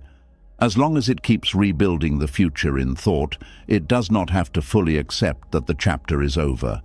The imagined future becomes a hiding place from loss. But hiding from grief keeps grief alive longer. To heal, the heart must eventually turn toward the truth and say, "This future did not happen, and I am allowed to grieve it, but I will not live there anymore." That sentence carries power. It allows sorrow without attachment. It allows mourning without imprisonment. It allows love without self-destruction. It gives the heart permission to feel the loss while still returning to life. Because the goal is not to erase the imagined future by force. The goal is to stop feeding it as if it is still waiting for you. There is a difference between remembering a dream and living inside it. There is a difference between feeling sadness and building a home inside sadness. There is a difference between honoring what you wanted and refusing to accept what is. This is where many people get stuck. They think letting go of the imagined future means betraying their own heart. They think if they stop thinking about what could have been, then all the love becomes meaningless. But love does not become meaningless because you stop suffering for it. A dream does not become worthless because you stop worshipping it. A person does not become erased because you choose peace. Letting go does not say, "It never mattered." Letting go says, "It mattered, but it cannot be where I live forever." That is a sacred difference. Buddhist practice often begins with noticing, not fixing immediately, not forcing yourself to be peaceful, just noticing. Notice when the mind starts building the unreal future again. Notice when loneliness makes old dreams look more beautiful. Notice when disappointment in your current life makes the imagined life feel like rescue. Notice when your heart starts bargaining with the past. This noticing is not small. It is the beginning of freedom. Because the moment you notice the mind creating a future that no longer exists, you are no longer completely lost inside it. There is a small space between you and the thought, and in that space, wisdom can enter. You can gently say, "This is a thought, not my life." You can say, "This is longing, not truth." You can say, "This is grief asking to be felt, not a command to return." Over time, these small moments weaken the fantasy. The mind may still go back, that is normal. Old emotional patterns do not disappear overnight. But each time you return to the present, you teach the mind that survival is possible without the imagined future. You teach the body that it does not need that dream to feel safe. You teach the heart that life still exists beyond the story it once wanted. This is how healing becomes real. Not dramatic, not instant, but steady. A person begins by grieving what never happened. Then slowly, they stop using that grief as proof that life is over. They begin to see the difference between a broken dream and a broken self. The dream ended, but the self remains. The future changed, but life continues. The story did not unfold as planned, but the page is not empty. This is important because what could have been often makes people feel robbed of life itself. They feel as if the best version of their future disappeared with one person. But no single person holds the entire future of your soul. Attachment makes it feel that way. Grief makes it feel that way. But truth is wider than that. Life can still surprise you. Peace can still find you. Love can still return in healthier forms. Joy can still grow in places you have not yet reached. But none of this can fully enter while the mind is kneeling before a future that no longer exists. The heart has limited energy. When it pours that energy into a dead possibility, the present becomes starved. You may not notice it at first, but slowly your attention, hope, creativity, and emotional strength begin flowing towards something that cannot receive them. This is why replaying what could have been is so draining. You are giving life force to an unreal world, and the real world waits quietly for you to come back. There are people you have not met yet. There are versions of yourself you have not discovered yet. There are peaceful mornings you have not lived yet. There are moments of freedom that cannot reach you while your mind keeps returning to the future that died. The Buddhist path asks you to come back, not with shame, not with anger at yourself, but with tenderness. Come back to your breath. Come back to your body. Come back to the room. Come back to the truth. Come back to the life that is actually here. Because the present moment may not be perfect, but it is alive. The imagined future may look beautiful, but it cannot hold you. It cannot feed you. It cannot answer you. It cannot grow with you. It is only a picture made of longing, and longing, when mistaken for truth, becomes suffering. This is why acceptance is not passive. Acceptance is one of the bravest acts of the human heart. It means looking at the life that did not happen and choosing not to keep dying beside it. It means saying, "I wanted that, but I will not abandon this moment because of it." It means choosing reality, even when fantasy feels sweeter. At first, reality may feel plain. It may feel quiet. It may feel empty compared to the emotional movie your mind created. But reality has something fantasy will never have. It has possibility. Real possibility. Not the old kind built around someone who hurt you, but the living kind that opens when you finally return to yourself. This is why Buddhist wisdom says that suffering begins to dissolve when craving begins to loosen. Craving says, life must become the version I wanted, or I cannot be at peace. Wisdom says, life has changed, and I can learn to meet it as it is. That shift may sound simple, but it can transform everything. Because once the mind stops demanding the dead future, it can begin seeing the living present. Once the heart stops begging for the story that ended, it can begin feeling the quiet strength that remains. Once the soul stops asking, what could have been, it can finally begin asking, what is still possible now?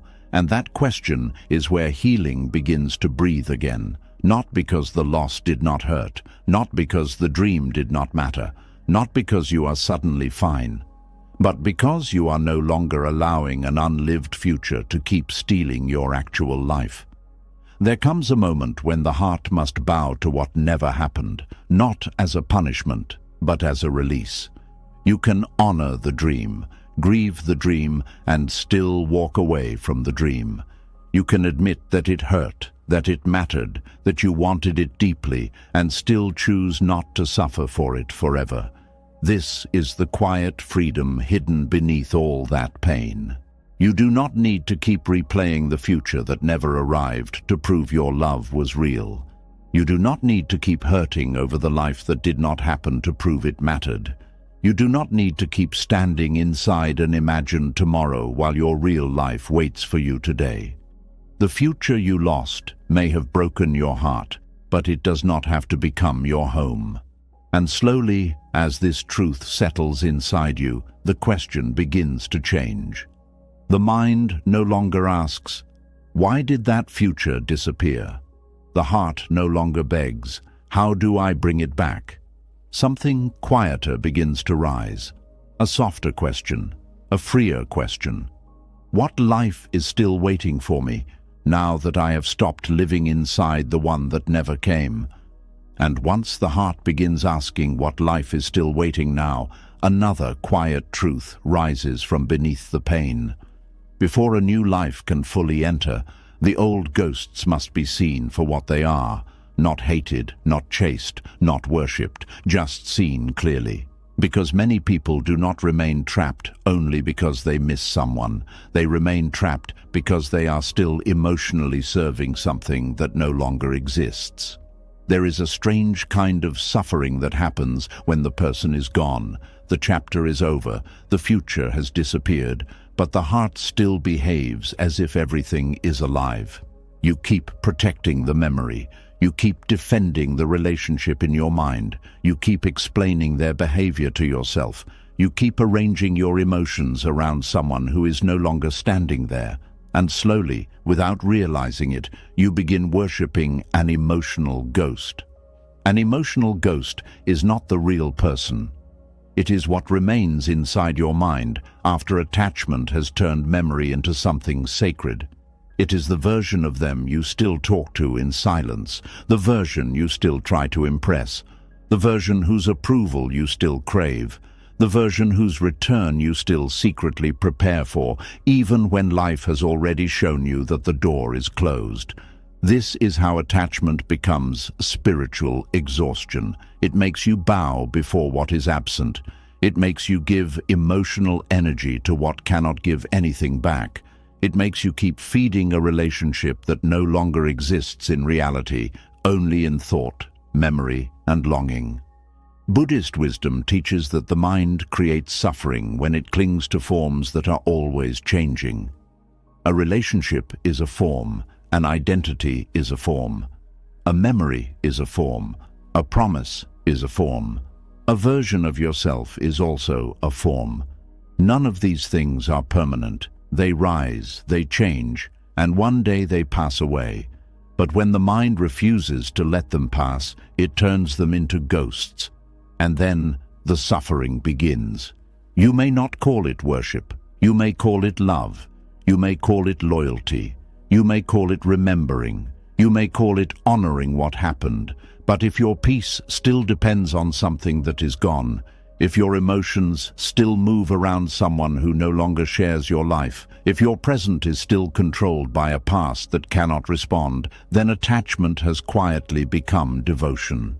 This devotion can look gentle from the outside, but inside it is painful. You may wake up and wonder what they would think of you now. You may choose not to move forward because some part of you feels like moving forward would betray the old story. You may reject new happiness because it feels wrong to be free from something you once loved deeply. You may keep yourself emotionally available to a person who is no longer emotionally available to you. That is not love anymore. That is bondage wearing the clothes of love. There is a point where remembering becomes reliving. There is a point where missing becomes serving. There is a point where grief becomes a private temple, and every thought becomes a candle placed before the altar of what has already ended. This is why the Buddha spoke so deeply about attachment. Attachment does not only make you want what is absent, it makes the absent thing feel more powerful than what is present. It gives the past more authority than today. It gives memory more control than truth. It makes something dead inside reality feel alive inside your nervous system. And once this happens, the emotional ghost begins shaping your life. You may avoid certain places because the ghost lives there. You may listen to certain songs just to feel the ghost again. You may keep old messages because deleting them feels like erasing a part of your soul. You may compare everyone new to a person who no longer exists in the same form. You may speak to them in your mind when you are sad, angry, lonely, or afraid. And the painful part is this: the ghost never answers. It only takes. It takes attention. It takes peace. It takes sleep. It takes emotional space. It takes your ability to be fully open to what is still alive around you. It takes the freshness of the present moment and covers it with the shadow of something that has already passed. Attachment does this by making absence feel holy. The mind says, this pain proves it mattered. The heart says, if I stop holding on, then maybe it was never real. So the person keeps suffering as proof of love. They keep remembering as proof of loyalty. They keep waiting as proof that the connection had value. But suffering is not the highest proof of love. Sometimes suffering is only proof that attachment has not yet released its grip. This is a hard truth, because many people are afraid that if they stop hurting, they will stop caring. But peace does not erase meaning. Healing does not insult the past. Moving on does not mean the relationship was worthless. It simply means you have stopped turning your wound into a home. The Buddhist path invites you to look at the ghost without feeding it, to notice the memory without worshipping it, to feel the ache without making it your identity. This is not coldness. This is wisdom. Because wisdom understands that what has passed must be allowed to pass, or it will continue living inside you as unfinished suffering. Many people are not only attached to a person, they are attached to who they became around that person. They miss the version of themselves who loved deeply, hoped wildly, believed fully, and dreamed without fear. After the ending, they keep returning to the relationship because they think that version of themselves is still hidden there, but that version is not trapped inside the past. That version is part of you. The love you gave came from you. The tenderness you offered came from you. The hope you carried came from you. The loyalty, patience, forgiveness, and emotional depth were not created by the other person. They were revealed through you. When you worship the ghost, you forget this. You think the person was the source of your deepest feelings, when often they were only the mirror that showed you what your heart was capable of holding. This is why attachment is so deceptive. It makes you believe your own beauty belongs to the one who left. It makes you believe your ability to love exists only in relation to them. It makes you believe that without that person, the most alive part of you has disappeared. But that is not true. What you felt was real, but it was not owned by them. What you gave was sacred, but it did not die with the relationship. What opened inside you can open again in wiser, calmer, healthier ways. The ghost only feels powerful because attachment has convinced you that the best parts of your heart were buried with the past. This is why people continue emotionally serving old relationships. They keep trying to protect the meaning of what happened. They keep trying to prove that their suffering was not wasted. They keep trying to keep the story alive because they fear that if the story dies, the love dies with it. But love does not need to be kept alive through self-abandonment. A relationship can have mattered and still be over. A person can have touched your life and still not belong in your future. A memory can be tender and still not deserve your entire emotional world. This is where freedom begins, not in denying the past, but in placing it where it belongs, behind you, not above you, not inside the center of your heart as a ruler, not in front of you as a destination, behind you as something that shaped you, taught you, wounded you, awakened you, and then ended. The mind resists this because it wants permanence. It wants to turn temporary moments into eternal possessions. But life does not work that way. Everything is moving, every feeling changes, every person changes, every chapter changes, and when you build your emotional safety on something that life has already changed, you begin suffering against the nature of existence itself. This is why worshipping emotional ghosts becomes so painful.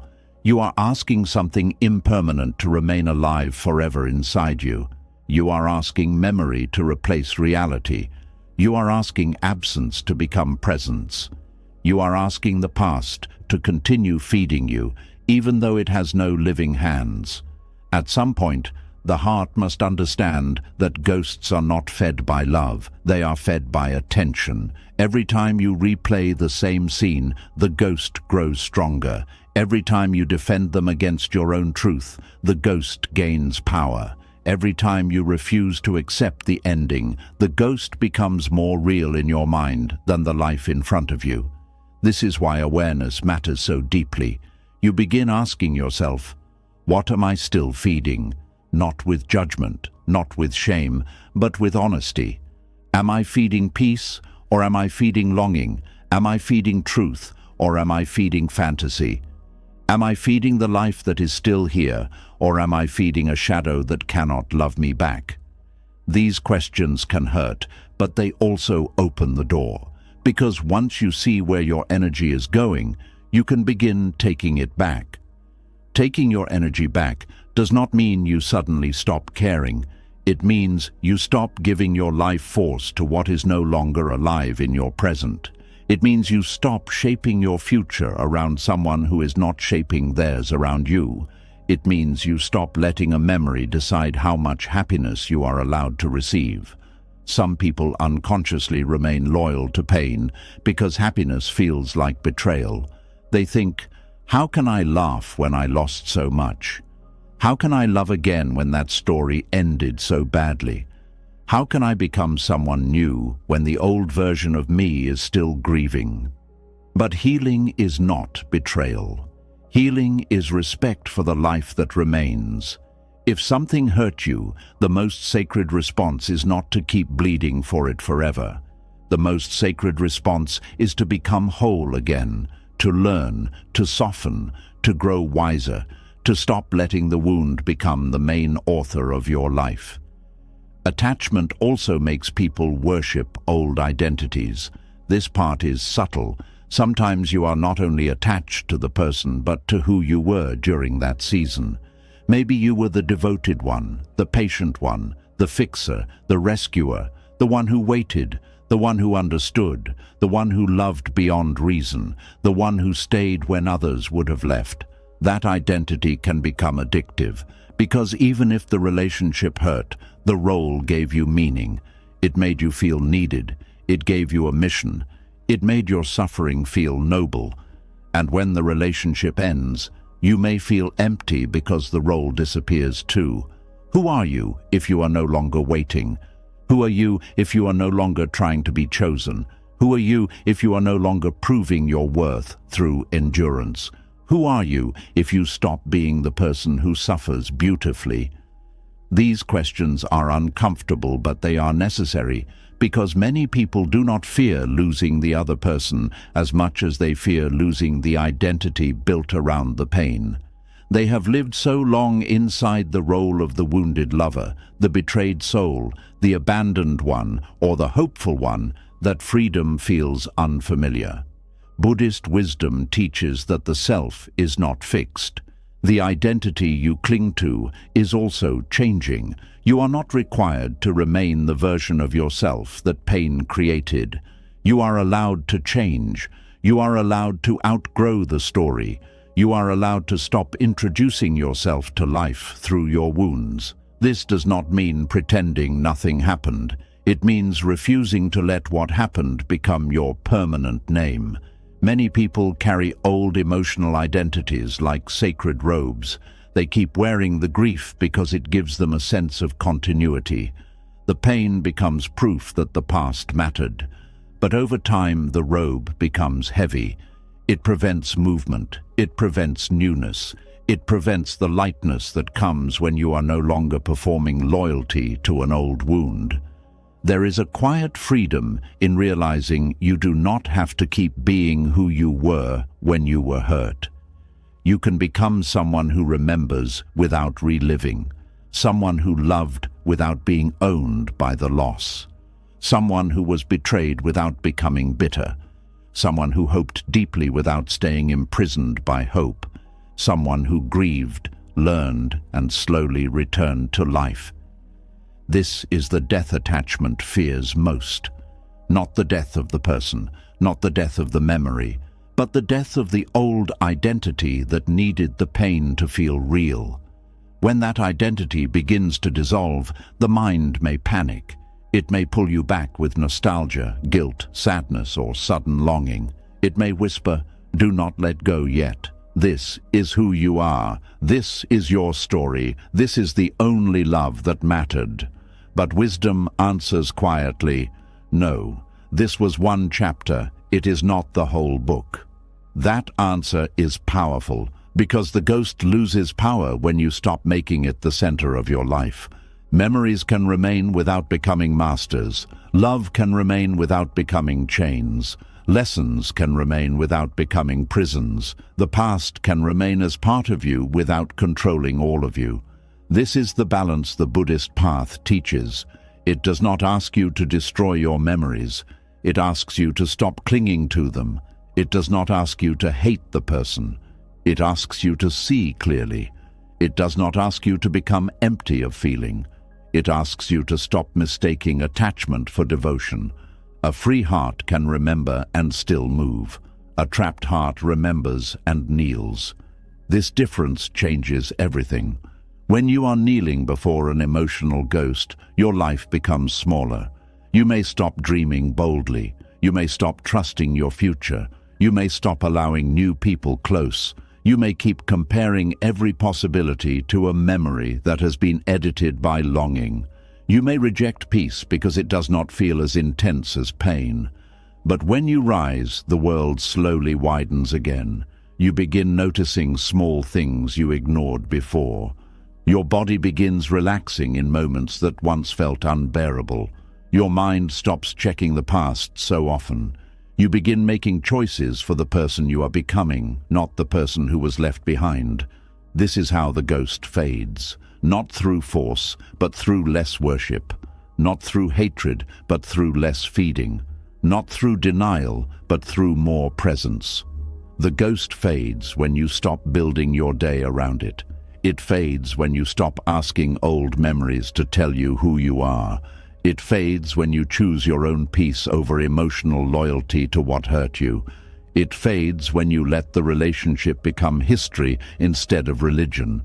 That may sound strong, but for many people, attachment truly becomes a kind of religion. They return to the same memories like prayers. They repeat the same questions like chants. They preserve old objects like sacred relics. They measure new experiences against the old story. They suffer as if suffering is the only way to keep love alive. But love that requires endless suffering is not freedom. It is attachment demanding sacrifice. And Buddhism asks you to stop sacrificing your present to an illusion of permanence.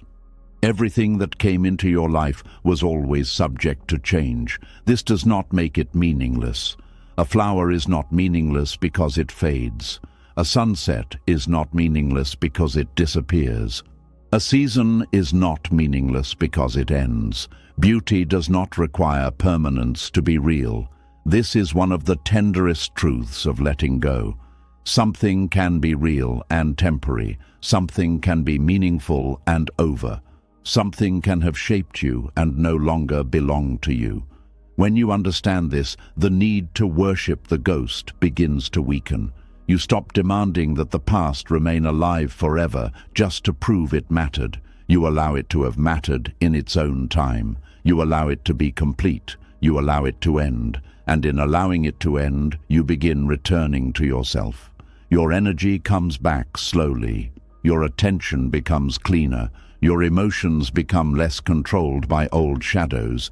You begin feeling the difference between love and attachment, between memory and obsession, between honoring the past and being haunted by it. This is not a quick process. Some ghosts fade slowly. Some attachments have lived inside the heart for years, but every moment of clear seeing weakens the spell. Every time you choose reality over fantasy, you loosen the chain. Every time you stop feeding the old story, you make space for a new one. And eventually, the heart understands. You were not meant to spend your life serving what has already left. You were not meant to keep proving love through pain. You were not meant to worship memories until the present became invisible. You were not meant to remain emotionally loyal to a version of life that no longer exists. You were meant to wake up, to return, to breathe again, to let the ghosts become ghosts, and let the living life in front of you become sacred again. Because the past may have shaped you, but it is not here to hold you. The memory may visit, but it does not have to rule. The relationship may have mattered, but it does not have to remain your altar. And the version of you who suffered there may deserve compassion, but they do not have to remain your permanent self. The moment you stop worshipping emotional ghosts, you begin discovering a deeper devotion. Not devotion to the past, not devotion to the person who left, not devotion to the wound. Devotion to peace, devotion to truth, devotion to the life that is still breathing inside you, waiting patiently for you to stop serving what no longer exists and finally come home. And after the heart finally begins loosening its devotion to emotional ghosts, another difficult truth slowly appears. Even when people physically leave your life, many times they are never fully allowed to leave spiritually. The body moves forward, but the mind keeps following them. The relationship ends, but the attachment continues chasing them silently through memory, fantasy, longing, regret, and emotional waiting. This is where suffering becomes even deeper, because now the person is gone, yet your spirit still walks behind them. There is a quiet kind of pain that comes from refusing to let people leave completely. Not because you consciously want to suffer, but because part of you still believes that holding on proves love was real. The heart says, if I stop chasing them emotionally, then maybe I never truly cared. So even after someone chooses distance, silence, betrayal, or another path entirely, the mind continues pursuing them invisibly. Sometimes it pursues them through memories, sometimes through imagined conversations, sometimes through social media, sometimes through constant wondering, sometimes through comparison, sometimes through hope, and sometimes through pain itself. This is one of the hardest Buddhist disciplines of all, learning to stop spiritually chasing what already walked away. Most people think letting go is physical. They think distance means release. They think not speaking anymore means the attachment has ended. But many people continue chasing someone internally, long after all external contact disappears. The chase simply becomes quieter. The mind checks whether they still care. The heart wonders if they still think about you. The emotions wait for signs. The soul keeps turning backward. This internal chasing is exhausting because it keeps your energy tied to someone who is no longer walking beside you. Part of your emotional life becomes organized around a person who already left the shared path. And slowly, without realizing it, your spirit becomes stuck, standing at a door life already closed. Buddhist wisdom teaches that attachment creates suffering because the mind resists change.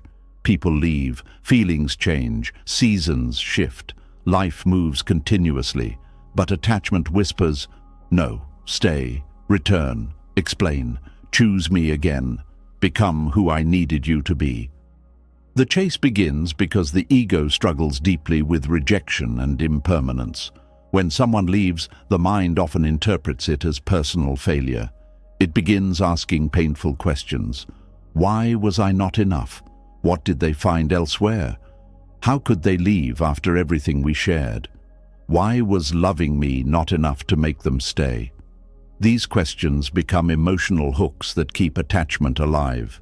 The mind keeps chasing answers because it believes answers might restore emotional safety, but many times the chase itself becomes the prison. One of the most painful truths in life is that love cannot force alignment. You can deeply love someone who still chooses another direction. You can give your whole heart to someone who still walks away. You can offer patience, loyalty, understanding, and forgiveness, yet still not become someone's chosen future. This truth breaks many people emotionally because they secretly believe enough love should guarantee permanence. But Buddhism teaches otherwise. Nothing can be forced to remain. Not people, not relationships, not identities, not seasons of life. The moment you try spiritually chaining something to yourself through attachment, suffering begins growing quietly underneath everything. This is why chasing people emotionally becomes so destructive. Even when the relationship has ended, the mind continues trying to negotiate with reality. It keeps saying, maybe if I understand more, they will come back. Maybe if I improve enough, they will regret leaving. Maybe if I stay emotionally available, the story is not truly over. And so the person never fully returns to themselves. Part of them remains emotionally stationed in the past. This can continue for years. A person may enter new relationships while still spiritually chasing someone old. They may smile publicly while privately waiting for emotional resurrection. They may build an entire life externally while internally remaining attached to one unfinished chapter. This creates deep emotional fragmentation because your energy becomes divided between what is alive and what is already gone. The Buddha constantly returned to the truth of impermanence because human beings naturally resist endings. The mind wants continuation. It wants certainty. It wants emotional ownership over what once brought comfort. But life cannot be possessed. People are not permanent emotional property. This does not mean relationships are meaningless. It means relationships are experiences, not possessions. They arrive, they transform us. Sometimes they stay longer, sometimes they leave quickly. But attachment suffers because it demands guarantees life was never designed to provide. One reason spiritual chasing becomes so addictive is because the mind confuses pursuit with love. Many people were taught that real love means never giving up. Movies glorify emotional pursuit endlessly. Songs romanticize longing. Society often praises people who continue fighting for relationships no matter how painful things become. But Buddhism asks a deeper question. At what point does fighting for connection become abandonment of self? At what point does loyalty become emotional self-destruction? At what point does holding on stop being love and start becoming fear? These questions are uncomfortable because they force people to confront the hidden motivations beneath attachment. Sometimes the chase is not truly about love anymore. Sometimes it is about fear of emptiness, fear of rejection, fear of starting over, fear of losing identity, fear of accepting reality fully. And so the mind keeps spiritually following what already left. You can see this clearly in small behaviors. Someone repeatedly checks an old profile hoping for hidden meaning. Someone mentally rehearses future reunions constantly. Someone keeps old messages like sacred objects. Someone secretly compares every new person to the one who left. Someone refuses new love because emotionally they are still unavailable to the past. This is spiritual chasing. The body may have stopped running after them physically, but internally the attachment continues pursuing them every day, and this pursuit creates invisible exhaustion. The nervous system never fully relaxes. The mind remains alert for signs. The heart stays emotionally open to a return that may never happen. Peace becomes impossible because internally the chase never ended. Buddhist discipline teaches something incredibly difficult yet deeply liberating, allowing people to leave completely, not partially, not temporarily, not while secretly keeping emotional doors unlocked forever, but fully. This does not mean hatred, it does not mean bitterness, it does not mean pretending the relationship meant nothing. It means accepting reality without spiritually dragging someone behind you through endless attachment. This is rare because most people fear complete release. They fear it will erase the love. They fear it will invalidate the memories. They fear it will make the relationship meaningless. But letting people leave completely does not erase meaning.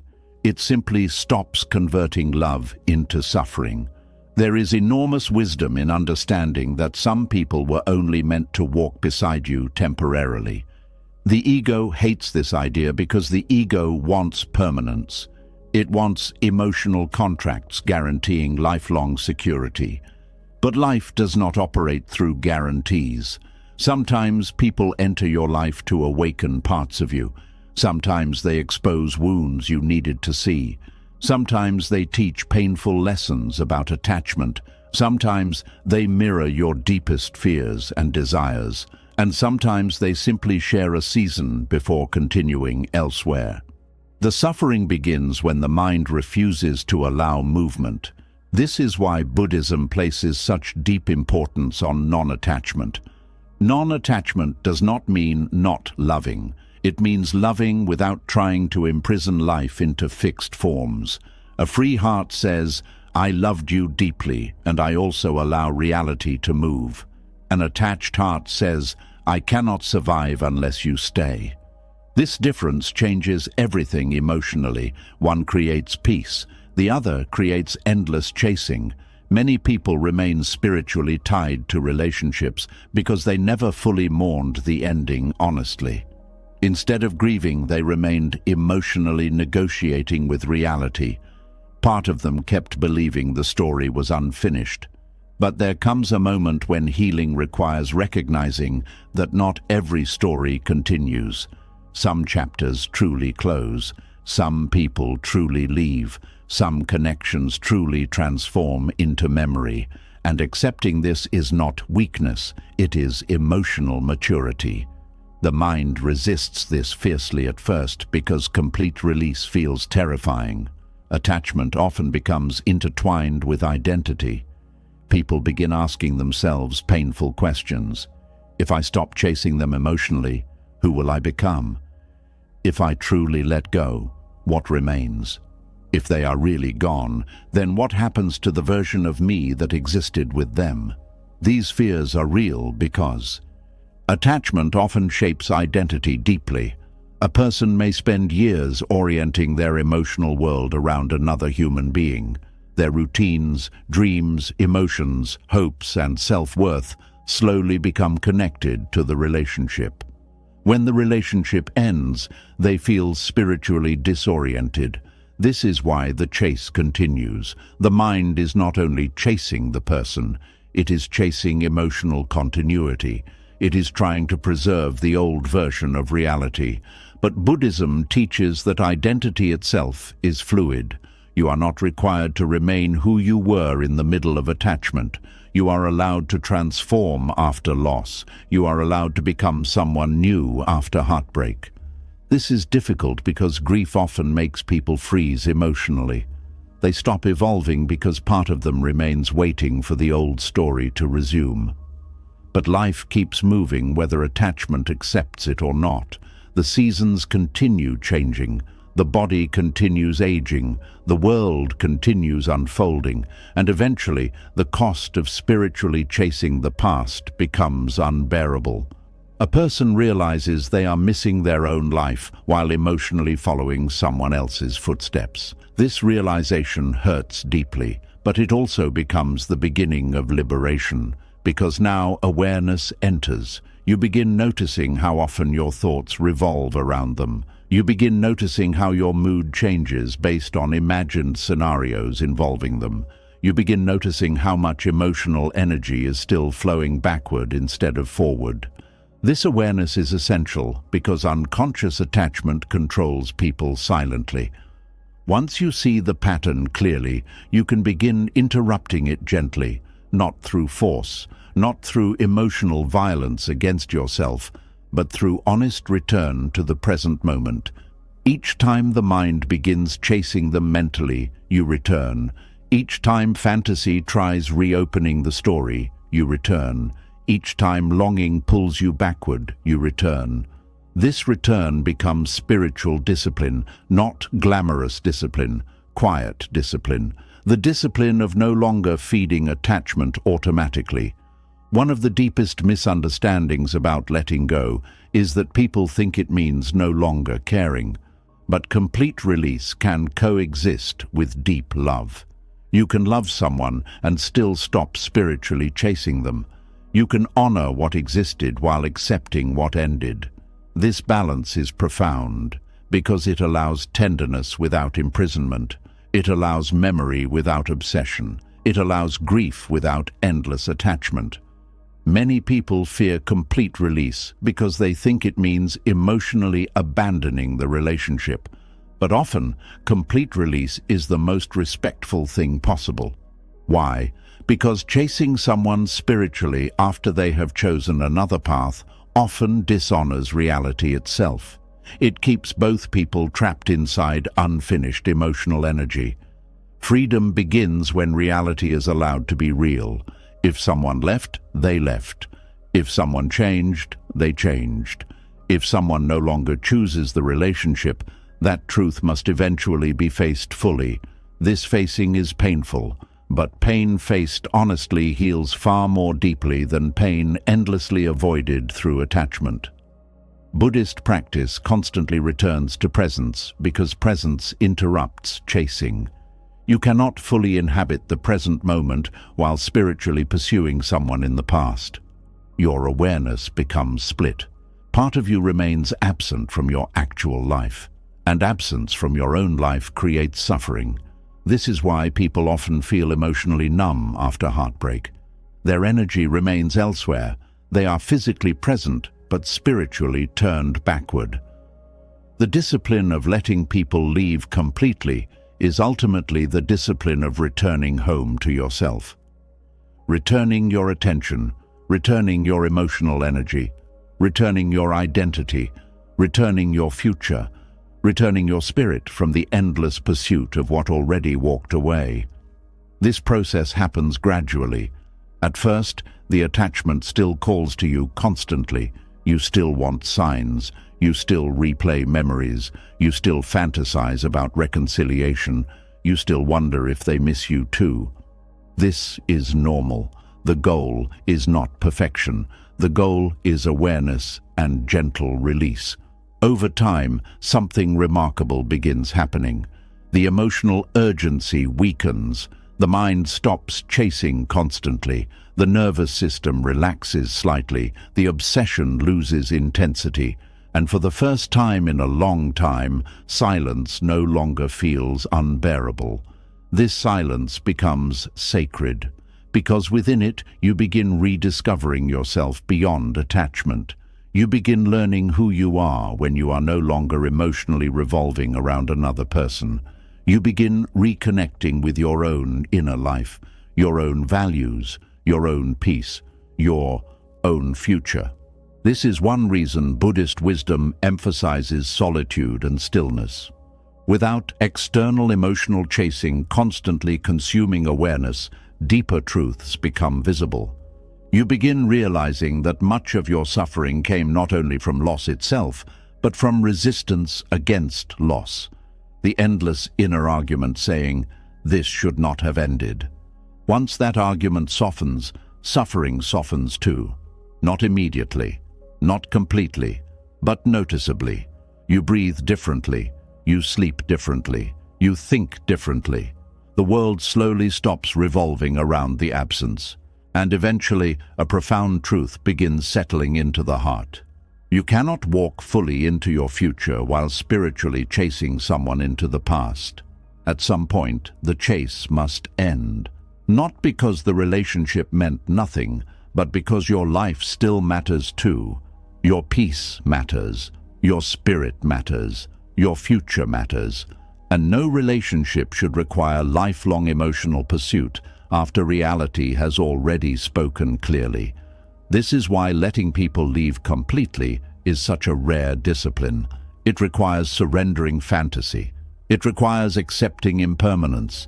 It requires facing loneliness honestly instead of escaping through attachment.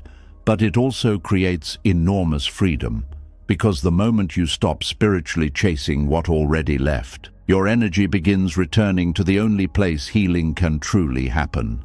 Here, now, inside the life still waiting for you to finally stop running after closed doors and start walking toward yourself again. And once the spirit finally begins stopping its endless chase after what already walked away, another painful truth begins revealing itself. Even after people leave physically, many times the suffering continues because the mind keeps bringing them back internally. The relationship ends once in reality, but inside the mind it keeps happening again and again. This is why some wounds never seem to close. Not because time stopped moving, but because the mind keeps reopening the door every single day. There is a silent form of suffering that most people never notice while it is happening. They think they are simply remembering. They think they are processing emotions. They think they are trying to understand what happened. But often, what they are really doing is reliving the pain repeatedly until the nervous system no longer knows the difference between past and present. The body may be sitting safely in a quiet room, yet emotionally it feels as though the heartbreak is happening all over again. This is the hidden danger of emotional rumination. Buddhist wisdom teaches that the mind has the power to recreate suffering long after an event has already passed. In many ways, the first wound happens in reality, but the deeper suffering happens through repetition inside consciousness. Every time the mind revisits the pain without awareness, it gives the experience new life again. This is what Buddhism means by mental rebirth. The event dies, but the mind keeps resurrecting it. The betrayal ends, but the mind keeps replaying it. The rejection happens once, but the emotional reliving happens thousands of times, and each return strengthens the suffering. This is why some people remain emotionally trapped for years, even when nothing new is happening anymore. The pain is no longer coming from the outside world. It is being continuously recreated internally through thought, memory, imagination, and emotional repetition. The mind becomes both the wounded place and the wound itself. Many people do not realize how powerful repeated thought truly is. Every thought affects the nervous system. Every memory carries emotional energy. When a painful memory is revisited intensely, the body responds as if the experience is happening again in real time. The heart rate changes, muscles tighten, breathing shifts, anxiety rises, sadness deepens. The body cannot always distinguish between physical danger and emotional memory. This is why emotional rumination becomes exhausting. A person may spend hours mentally replaying conversations, imagining alternate outcomes, analyzing small details, or reliving painful moments repeatedly. And with every repetition, the emotional pathways grow stronger. The suffering becomes more deeply carved into the nervous system. Buddhist teaching explains that attention gives energy to experience. Whatever the mind repeatedly feeds becomes stronger inside consciousness. This means that repeatedly feeding painful thoughts deepens attachment to suffering itself. The mind begins creating loops. One memory triggers another. One regret triggers another. One painful question creates 10 more. The person becomes trapped inside mental repetition, and over time, the repetition itself becomes automatic. This is why many people wake up already hurting before the day even begins. Their mind instantly returns to the wound the moment consciousness returns in the morning. Before they even touch the floor with their feet, the memories begin again. The brain becomes conditioned toward suffering, not intentionally, not because the person wants pain, but because the mind develops habits. And emotional habits can become incredibly powerful. Some people replay old arguments every night before sleeping. Others revisit betrayal during quiet moments. Some constantly mentally rehearse what they wish they had said. Others repeatedly imagine conversations that will never happen. All of this creates mental rebirth. The past keeps becoming emotionally alive again. This is one reason Buddhist meditation focuses so deeply on awareness of thought. Most people live completely identified with their thinking. They assume every thought deserves attention, every memory feels important, every emotional impulse feels urgent. But Buddhist wisdom teaches that thoughts are temporary mental events, not ultimate truth. A painful memory can arise without needing to be worshipped. A thought can appear without needing to control the entire nervous system. A feeling can exist without becoming identity.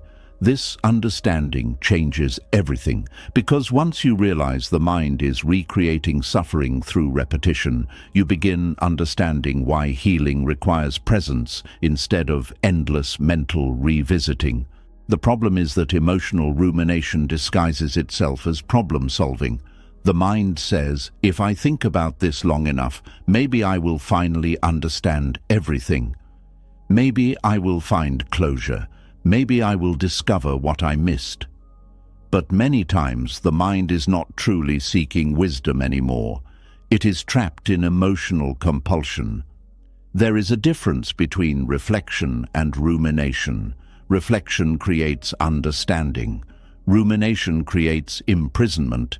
Reflection eventually brings clarity.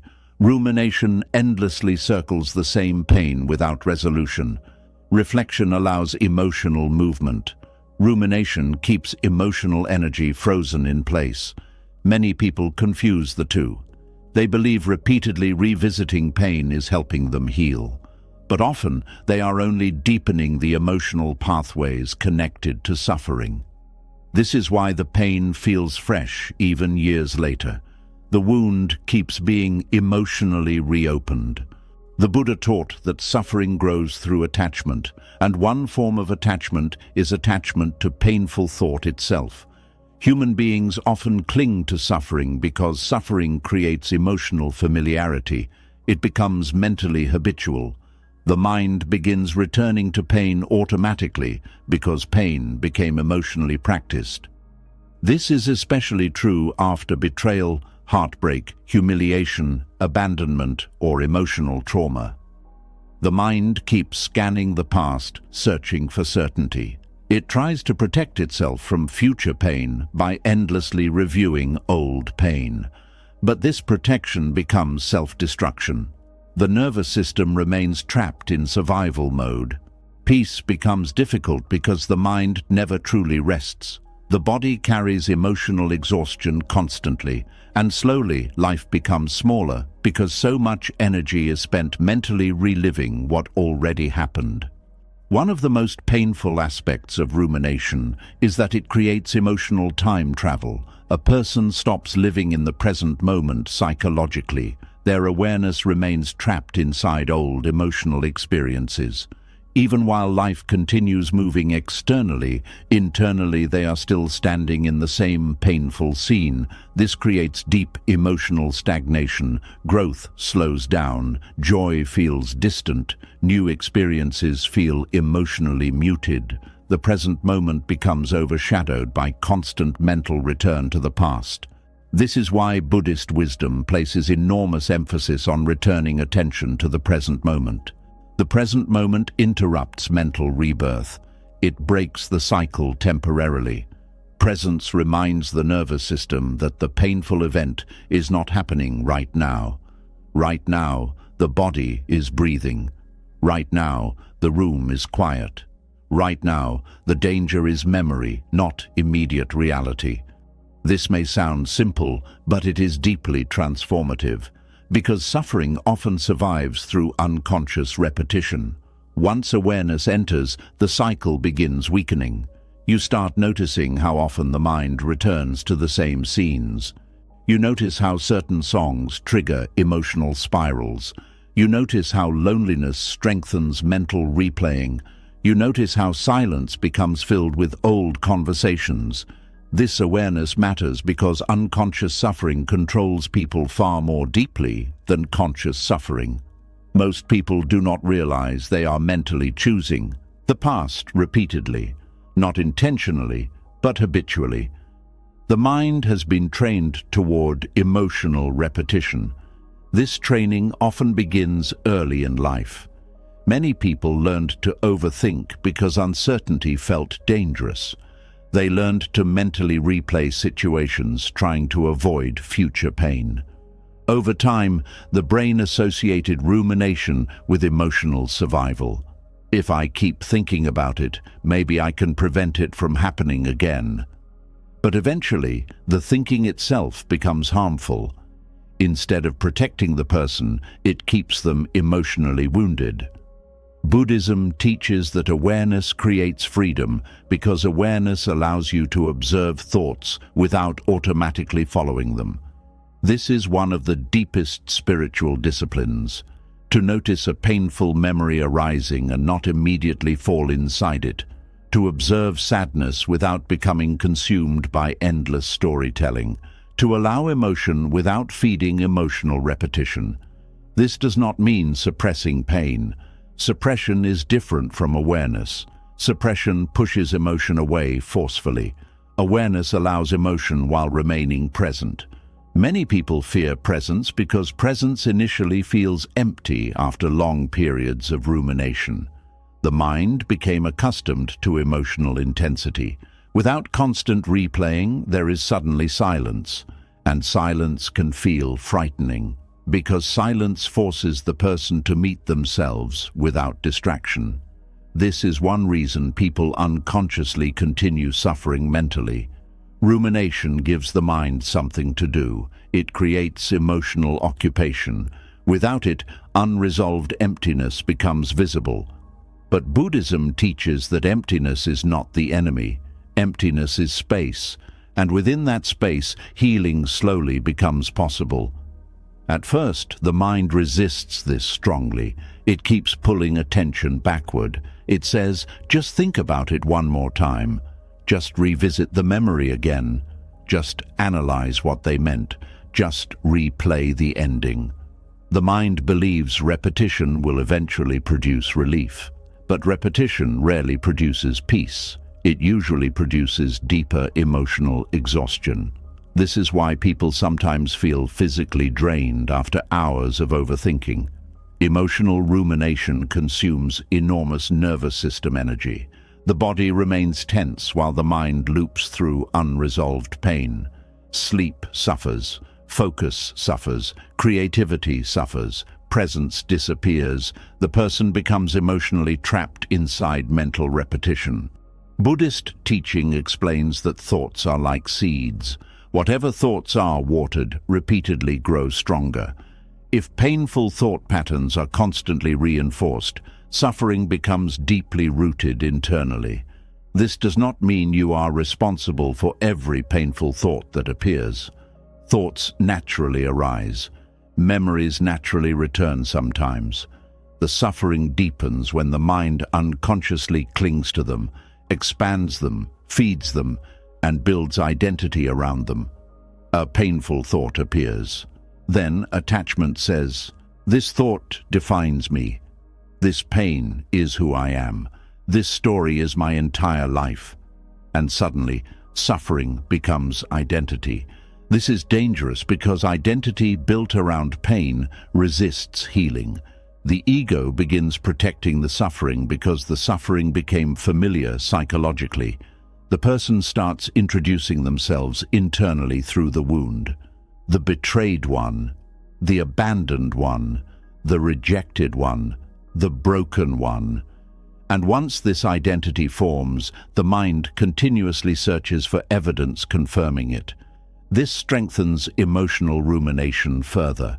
Buddhist wisdom gently interrupts this process by reminding you that thoughts, emotions, memories, and identities are all impermanent. They arise, they pass, they transform constantly. You are not required to become every painful thought that visits your mind. This realization creates tremendous freedom, because now the painful memory can exist without fully owning you. The sadness can arise without becoming your permanent reality. The past can be remembered without becoming your current home. This shift takes practice. The mind will continue trying to revisit old suffering automatically for a while. Years of emotional conditioning do not disappear instantly, but each moment of awareness weakens the cycle slightly. Each time you notice the rumination and gently return to the present, new emotional pathways begin forming. Each time you choose breathing over spiraling, stillness over obsession, observation over identification, healing slowly deepens. One of the most beautiful truths in Buddhist teaching is that freedom does not require erasing memory. You do not need to destroy the past to stop suffering from it. You only need to stop continuously rebirthing it mentally. This changes the entire relationship with pain. Now healing becomes less about forgetting and more about no longer feeding the wound unconsciously. The memories may still exist, certain moments may still hurt, some grief may still remain. But the constant emotional resurrection weakens. The mind stops building temples around pain. The nervous system begins experiencing safety again. And eventually something quiet begins happening. You start having moments where the past is not controlling your emotional state, moments where silence feels peaceful instead of threatening, moments where memory arises softly without dragging you into emotional collapse. These moments matter deeply because they prove the cycle is weakening. This is why meditation, mindfulness, breath awareness, and present moment practices are so central in Buddhism.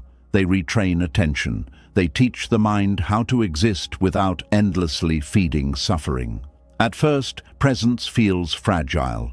The mind still wanders backward frequently, but gradually awareness becomes stronger than emotional habit. And once this happens, the relationship with pain transforms completely. You no longer become instantly consumed by every memory. You stop interpreting every painful thought as a command to suffer. You begin realizing that thoughts are passing weather, not permanent identity. This realization creates spaciousness inside consciousness. The mind becomes less crowded, the heart becomes less heavy, the nervous system begins trusting stillness again, and slowly life starts returning. Colors feel brighter, moments feel more alive, simple experiences feel meaningful again, because your awareness is no longer trapped entirely inside emotional repetition. The Buddha taught that suffering survives through craving and attachment. Rumination is one form of craving. The mind craves emotional completion, certainty, understanding, or control over the past, and so it keeps revisiting the wound endlessly. But true peace begins when the mind stops demanding that the past become different. This acceptance is not passive resignation. It is release from endless internal struggle. You stop mentally arguing with reality. You stop trying to emotionally rewrite what already happened. You stop reopening wounds, hoping they will finally produce a different outcome. And within this release, enormous healing becomes possible. Not because the past disappears, but because you finally stop carrying it into every present moment repeatedly. There is profound wisdom in realizing that the event itself may have lasted days, months, or years, but the suffering afterward often continues because the mind keeps recreating it internally. Once this becomes visible, compassion becomes important. Not self-hatred, not shame for overthinking. Compassion, because the mind was trying to protect you the only way it knew how. It kept revisiting the pain, trying to gain control over uncertainty. But eventually, wisdom gently says, "You do not need to keep reliving the fire to prove you survived it." That sentence alone can change a life. You survived. The event ended, the memory remains, but it does not need to become your permanent emotional climate. And slowly, through awareness, presence, and gentle release, the cycle of mental rebirth begins weakening. The wound finally stops being reopened every day. The nervous system slowly exits survival mode. The heart begins resting again. And for the first time in a very long time, the past starts becoming something you remember instead of something you continuously live inside. And after the mind slowly begins breaking free from the endless cycle of reliving the past, another hidden illusion finally comes into view. Beneath the overthinking, beneath the rumination, beneath the emotional replaying, there is often one quiet belief controlling everything else. The belief that peace cannot fully return unless they return too. This belief is one of the deepest emotional traps the human heart can fall into. Because as long as healing depends on another person's return, your peace remains outside your own hands. There is a painful kind of waiting that happens silently inside many people. They continue living their lives on the surface, but deep down they are emotionally paused. A part of them still believes that true healing will only begin if the person comes back, apologizes, changes, explains everything, or finally becomes the version they once hoped for. Until then, the heart remains unfinished. This illusion becomes incredibly powerful after betrayal, abandonment, heartbreak, or emotional loss. The mind begins attaching salvation to the person who caused the wound. It quietly says, if they return, then maybe the pain will finally make sense. If they choose me again, maybe I will finally feel worthy. If they come back changed, maybe my suffering will finally end. And so healing becomes delayed indefinitely. The person unknowingly places their inner peace inside someone else's future decisions. This is one of the deepest forms of attachment because it transforms another human being into the emotional gatekeeper of your wholeness. Buddhist wisdom teaches that suffering grows whenever happiness becomes dependent on conditions outside yourself. As long as peace requires a specific outcome, the mind remains trapped in craving. It keeps saying, I can only be okay if reality changes. But reality may never change in the way attachment demands. This is why the illusion becomes so painful. The mind keeps building emotional survival around something uncertain, a message, a return, a reunion, a confession, an apology, a sudden transformation. And because these things remain outside your control, your nervous system stays emotionally unstable. Your peace becomes fragile because it depends on possibilities instead of presence. Many people do not realize how deeply they have tied their worth to another person's return. They think they simply miss someone, but underneath the missing is often a deeper belief. If they come back, then I matter. If they regret losing me, then I was valuable. If they choose me again, then I am lovable. This is why rejection hurts so deeply. It attacks identity. The mind begins interpreting someone's departure as proof of personal inadequacy. Instead of seeing another person's choices as reflections of their own path, limitations, wounds, or emotional capacity, the suffering person internalizes the abandonment completely. And once this happens, healing becomes attached to external validation. The heart starts waiting for emotional rescue from the same place the wound came from. This creates enormous suffering because the person unknowingly gives away their emotional authority. They place their sense of completeness into someone else's hands. The mind keeps believing that the missing piece of peace exists outside the self. But Buddhist teaching gently points in another direction. The peace you seek cannot fully arrive from the return of another person because the deepest wound was never only their absence. The deepest wound became the belief that without them, you are incomplete. This belief quietly controls countless lives. Some people spend years emotionally unavailable to the present because they are still waiting for someone's return to restore meaning to their life. Others reject new possibilities because emotionally they are still reserved for an old attachment.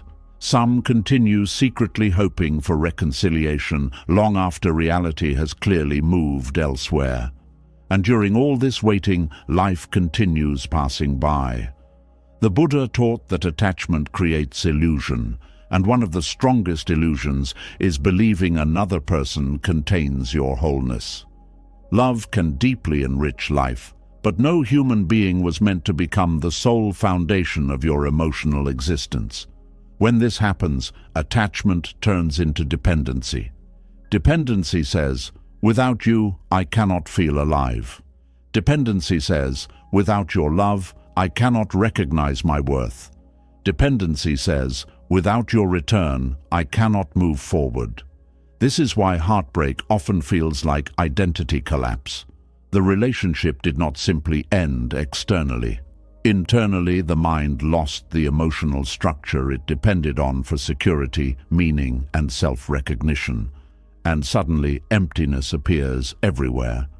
The person feels emotionally disoriented. Food tastes different. The world feels quieter. Nothing feels exciting. The future loses color. Not only because someone left, but because the self became emotionally fused with the relationship. Buddhist wisdom constantly reminds us that attachment creates suffering because all external conditions are temporary. People change, relationships shift, life moves unpredictably. If your inner stability depends entirely on something impermanent remaining unchanged forever, suffering becomes inevitable. This truth sounds harsh at first, but hidden inside it is enormous freedom. Because if your peace was never truly inside another person, then your healing does not require their return either. This realization can feel shocking. The mind resists it fiercely because attachment desperately wants reunion to become salvation.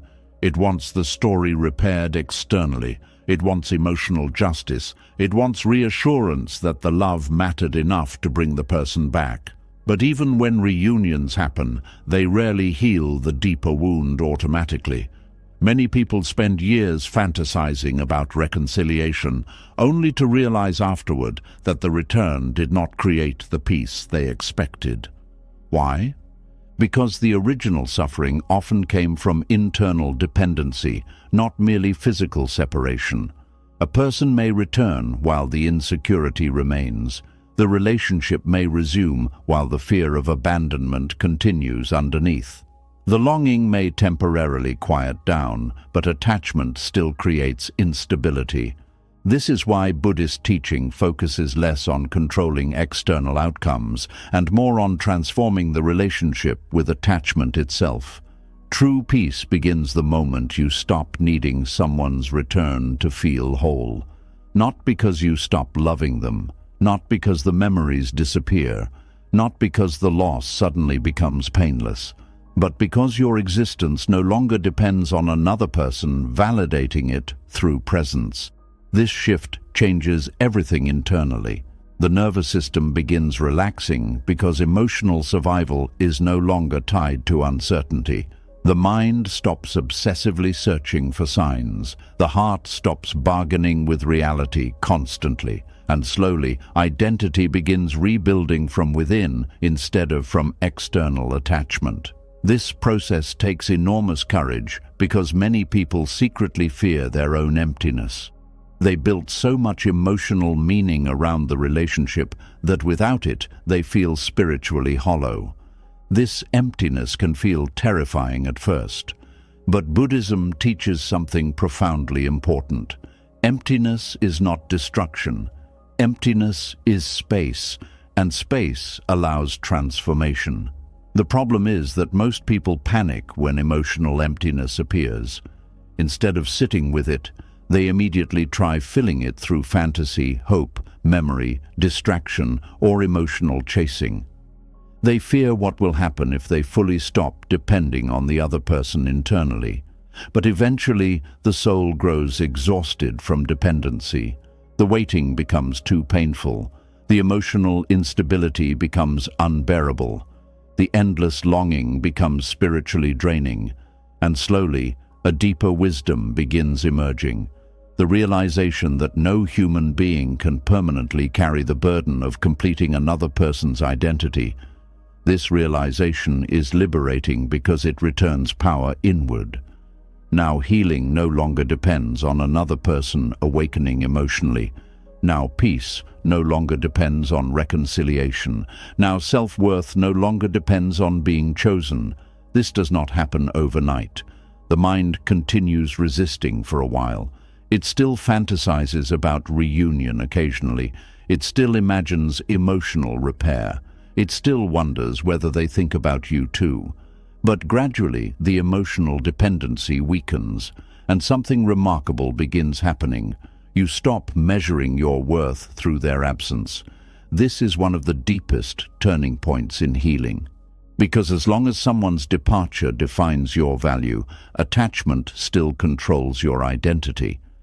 The moment you stop interpreting abandonment as proof of inadequacy, emotional freedom begins appearing. The Buddha taught that suffering decreases when craving decreases. Craving is not only craving pleasure, it is also craving emotional outcomes. Craving reconciliation, craving validation, craving certainty, craving emotional rescue. The mind keeps saying, I need this to happen before I can be okay. But true liberation begins when the heart whispers something radically different. I can survive even if this never changes. That sentence transforms the nervous system, because now emotional stability no longer depends entirely on the outside world. You stop emotionally kneeling before uncertainty. You stop worshipping possibilities. You stop treating another person's future decisions as the source of your inner life. This does not mean becoming emotionally numb. It means becoming emotionally grounded. Grounded people can love deeply without collapsing when life changes. Grounded people can grieve honestly without losing themselves entirely. Grounded people understand that relationships enrich life, but do not define the total worth of existence itself. This understanding creates tremendous peace, because once you stop needing someone's return to feel whole, their absence loses some of its power over your nervous system. You stop mentally revolving around them constantly. The emotional urgency weakens, the fantasy begins dissolving, and slowly your attention returns to your own life again. This return is sacred, because many people abandon themselves emotionally while waiting for someone else. They stop developing, stop dreaming, stop opening, stop living fully. Part of them remains emotionally frozen in the past, but life continues asking for participation. Life continues unfolding, and eventually the heart realizes something profound.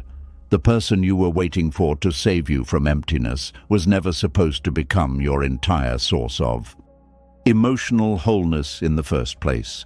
This realization can feel painful because it dismantles fantasy. But fantasy was exhausting you. Fantasy kept your healing delayed. Fantasy kept your identity externally dependent. Reality, though painful initially, eventually creates freedom. One of the most transformative moments in healing happens when you notice yourself feeling peaceful without thinking about them for a while. At first, this moment feels strange, almost guilty. Part of the mind panics and says, "Does this mean I no longer care?" But what is actually happening is something beautiful. Your nervous system is finally experiencing life beyond attachment. These moments grow slowly. You laugh sincerely again. You enjoy simple experiences again. You wake up without immediate heaviness sometimes. The world begins feeling alive beyond the relationship. And gradually, the illusion weakens. You realize healing was never hiding inside their return. Healing was hiding inside your return to yourself. This changes the entire journey. Now, instead of emotionally waiting for another person to rescue your peace, you begin cultivating peace internally through awareness, presence, compassion, stillness, honesty, self-respect, emotional responsibility. These become the new foundation, not another person's behavior, not uncertain possibilities, not emotional fantasy. This foundation is far more stable because it cannot be taken away as easily by external change. The Buddha constantly emphasized inner awareness because anything dependent entirely on external conditions eventually becomes unstable. This includes relationships when attachment turns them into emotional survival systems. Healthy love flows freely. Attachment clings desperately. Healthy love appreciates presence. Attachment fears absence constantly. Healthy love allows change. Attachment fights reality endlessly. This distinction becomes clearer as healing deepens. You begin understanding that wanting someone is not the same as needing them for emotional existence, and this difference creates immense liberation, because now you can remember someone without collapsing emotionally. You can miss them without becoming imprisoned by longing. You can appreciate what existed without requiring its return for your happiness. This balance is one of the deepest forms of emotional maturity, and eventually, another truth quietly emerges. The version of yourself waiting desperately for their return was often the version most disconnected from inner peace. Waiting kept you emotionally suspended. Waiting kept your nervous system unstable. Waiting kept your life postponed.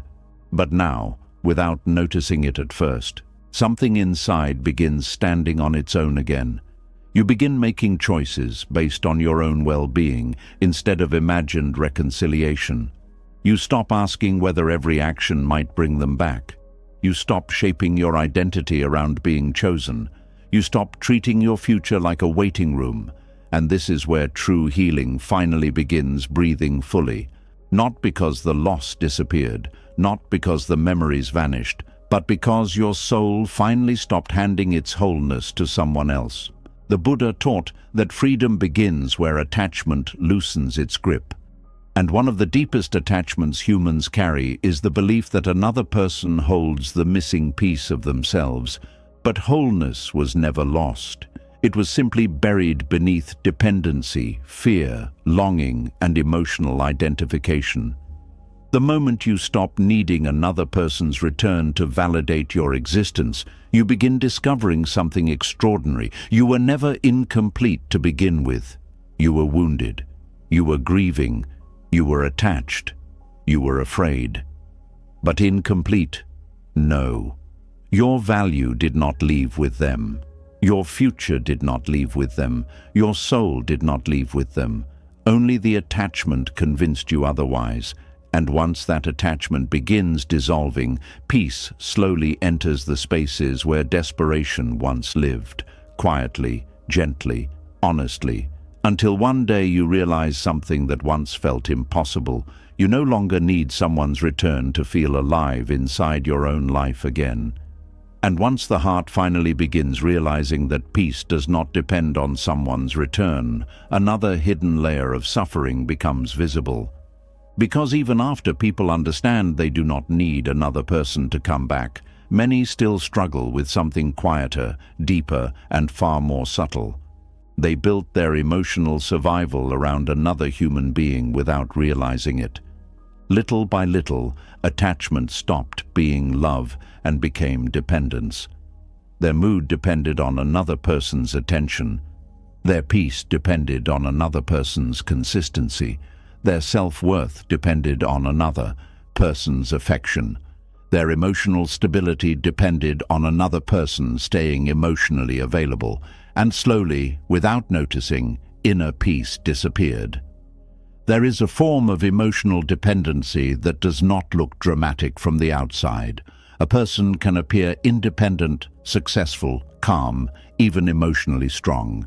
But internally, their emotional world revolves around another human being so completely that they no longer know how to feel safe within themselves. Their nervous system depends on external reassurance. Their happiness depends on emotional validation. Their calm depends on another person not withdrawing. This is why attachment becomes so dangerous. It quietly replaces inner stability with emotional dependence until your peace no longer belongs to you. Buddhist wisdom teaches that suffering grows whenever the mind attaches its sense of safety to impermanent things. Relationships are beautiful, meaningful, and deeply human, but they are still impermanent. Human emotions shift, people change, circumstances evolve, life moves constantly. When your inner balance becomes entirely dependent on something constantly changing, fear quietly enters the nervous system, and fear changes everything. A person begins fearing abandonment constantly, fearing rejection, fearing emotional distance, fearing silence, fearing conflict, fearing change. The relationship may still exist externally, but internally, the person no longer feels free. Their emotional state becomes controlled by another person's behavior. This is emotional dependency, and many people mistake it for deep love. At first, dependency often feels beautiful. The connection feels intense. The attachment feels meaningful. The closeness feels comforting. The person becomes your emotional safe place. Their presence calms your anxiety. Their affection gives you emotional relief. Their attention makes you feel alive. But slowly, something dangerous begins happening. Instead of adding joy to your life, they become the source of emotional regulation itself. This changes the relationship entirely. Now, when they are distant, your nervous system suffers. When they pull away emotionally, your mind spirals. When they become unavailable, your sense of worth shakes. When they change, your emotional world collapses with them. This is no longer simple love. This is emotional survival attached to another person. Buddhist teaching constantly reminds us that attachment creates suffering because anything outside your direct control can disappear, shift, or transform at any moment. The deeper the dependency becomes, the more unstable inner peace becomes.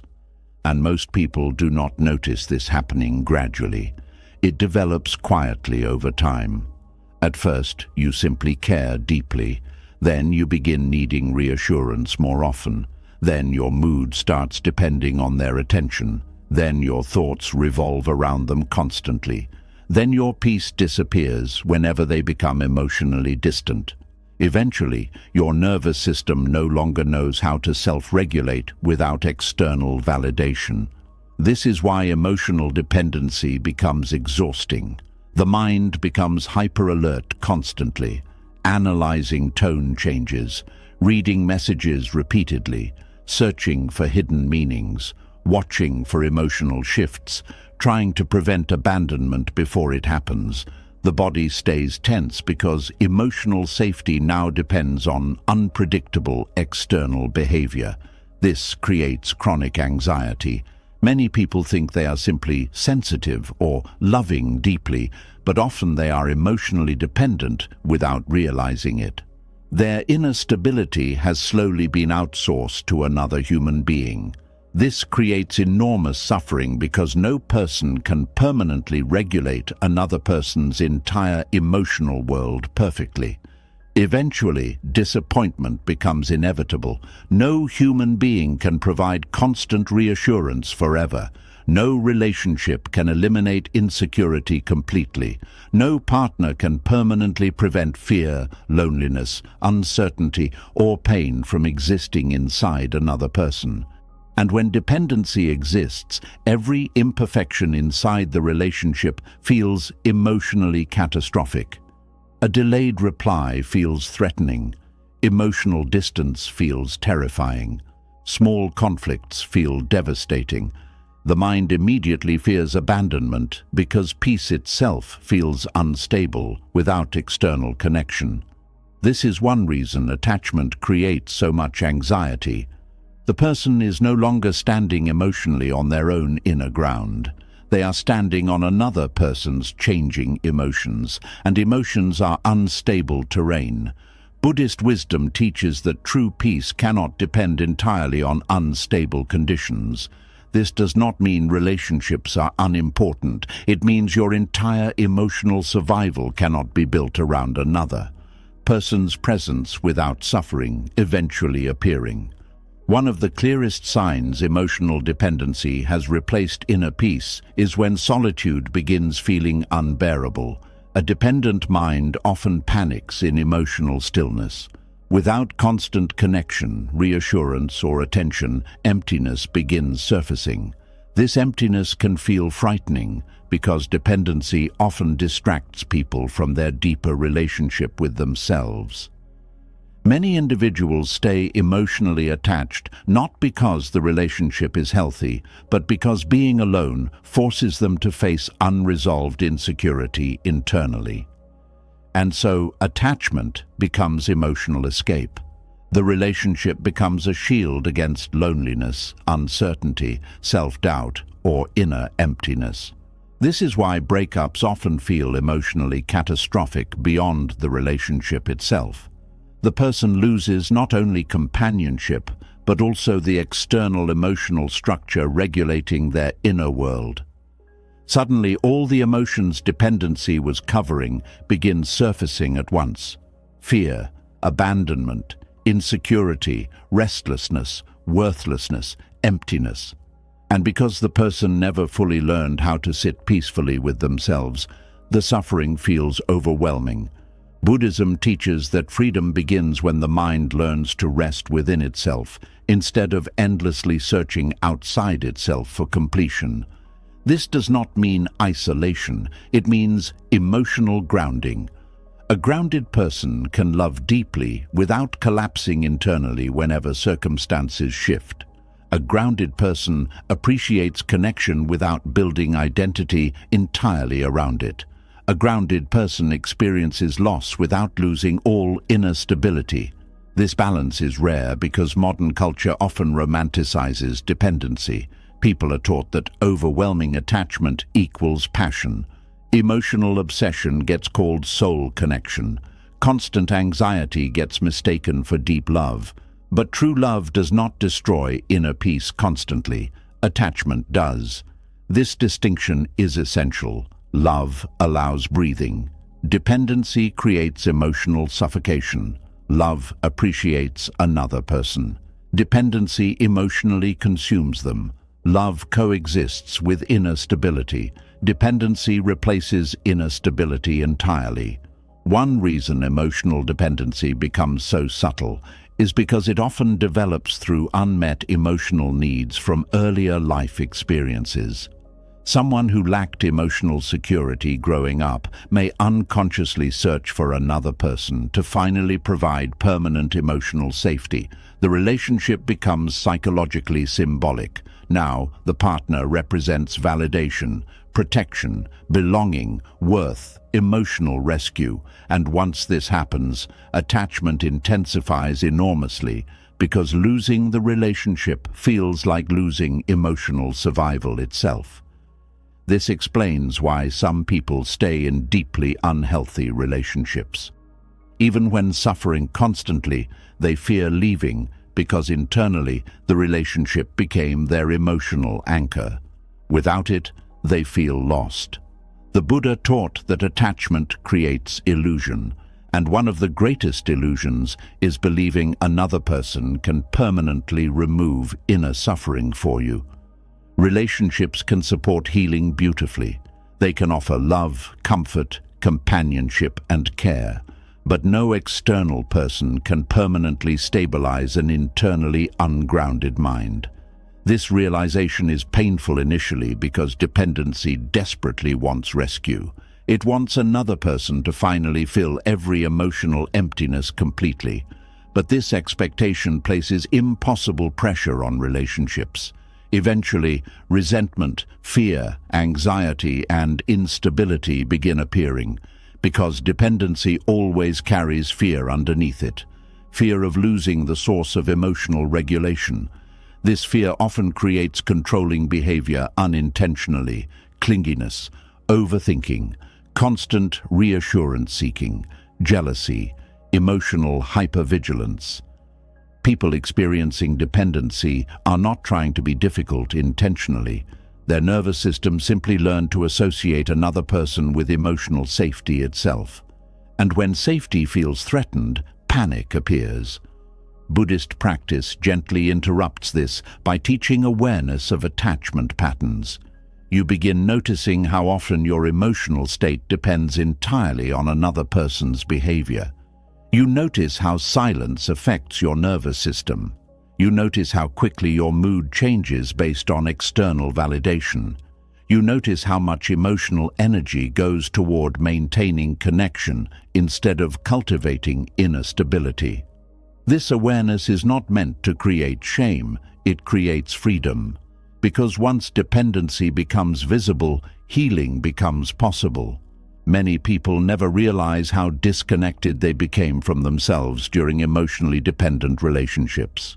Their hobbies disappeared, their inner life weakened, their self-trust faded, their emotional focus revolved almost entirely around another person. Slowly, their relationship with themselves became neglected, and this neglect creates suffering. Because inner peace requires inner relationship.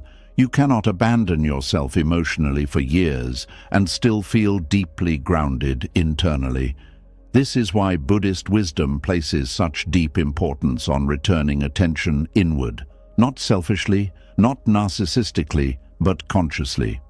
You begin rebuilding your relationship with your own mind, body, emotions, and presence.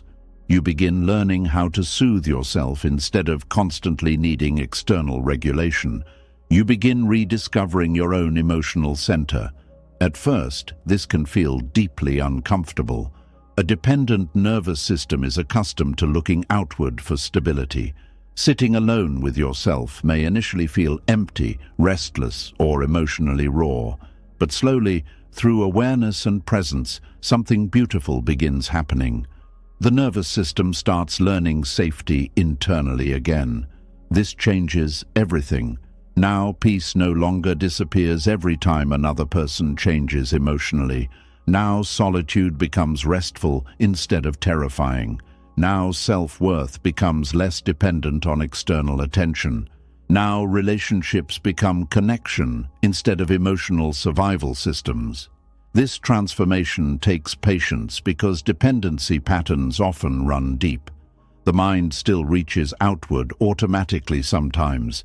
It still wants reassurance. It still fears abandonment occasionally, but gradually, awareness becomes stronger than emotional habit. You stop collapsing internally every time someone becomes distant. You stop measuring your value through constant validation. You stop needing another person to emotionally complete you before feeling worthy of life. And with this shift, relationships become healthier naturally, because now love is no longer fueled entirely by fear. Fear had distorted everything before. Fear made attachment feel urgent. Fear made silence feel threatening. Fear made distance feel catastrophic. But when inner peace slowly returns, relationships stop carrying the impossible burden of being your entire emotional foundation. This creates spaciousness, breathing room, emotional freedom. Now, love can exist without constant panic underneath it. This is one reason Buddhism emphasizes self-awareness so deeply. Without awareness, people unconsciously hand their emotional authority away constantly. Their mood becomes externally controlled. Their identity becomes externally shaped. Their peace becomes externally dependent. And this creates endless instability because life itself cannot guarantee permanence. The more deeply you attach your survival to changing external conditions, the more fragile your emotional world becomes. But once peace begins growing internally, something profound changes. You still love deeply, you still care deeply, you still connect sincerely, but your existence no longer collapses every time another person changes emotionally. This is freedom, not coldness, not detachment from human connection. Freedom from emotional slavery to external validation. One of the deepest Buddhist truths is that suffering decreases when attachment loosens. Emotional dependency is attachment intensified into emotional necessity. The dependent mind says, "I need you to feel okay." The peaceful mind says, "I appreciate you deeply, but my existence does not disappear without you." This difference may sound subtle, but it transforms relationships completely. One creates fear-based attachment, the other creates grounded connection. Many people never experienced grounded connection before because dependency was normalized in their emotional history. They confuse emotional chaos with intimacy because chaos feels familiar. But true peace feels very different. Peace is steady, calm, spacious, breathable. It allows individuality, it allows silence, it allows change without immediate collapse. This is why healing emotional dependency often feels unfamiliar initially. The nervous system was trained toward intensity and reassurance seeking. Inner peace may even feel emotionally boring at first, but eventually calmness becomes deeply nourishing.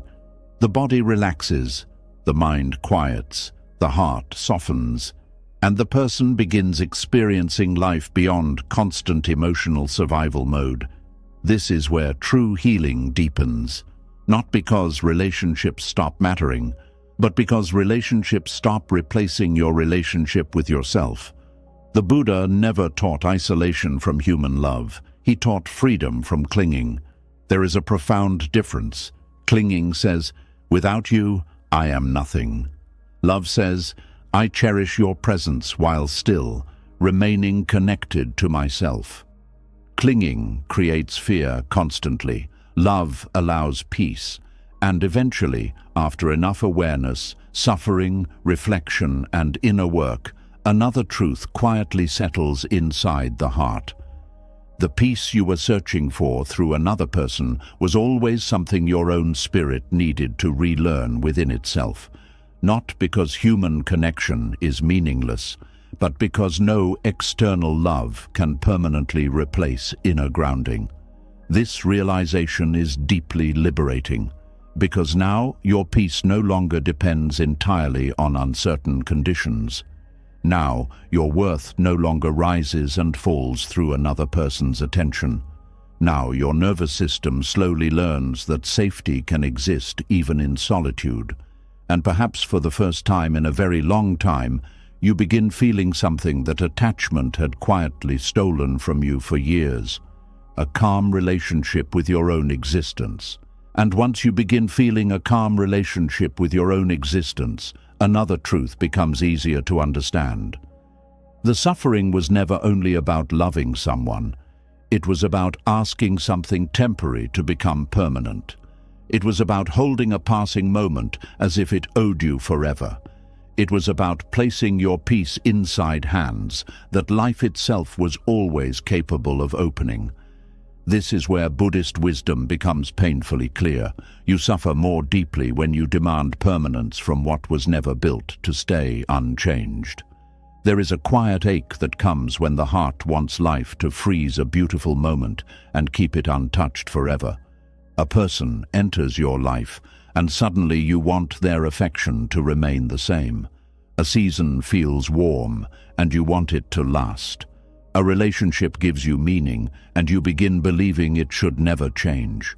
But life does not ask our permission before it moves. It changes anyway. This is one of the hardest truths to accept, because the heart naturally wants security. It wants to know who will stay, what will last, and where it can rest without fear. But Buddhism teaches that everything formed by conditions is impermanent. Every meeting depends on conditions. Every relationship depends on conditions. Every feeling depends on conditions.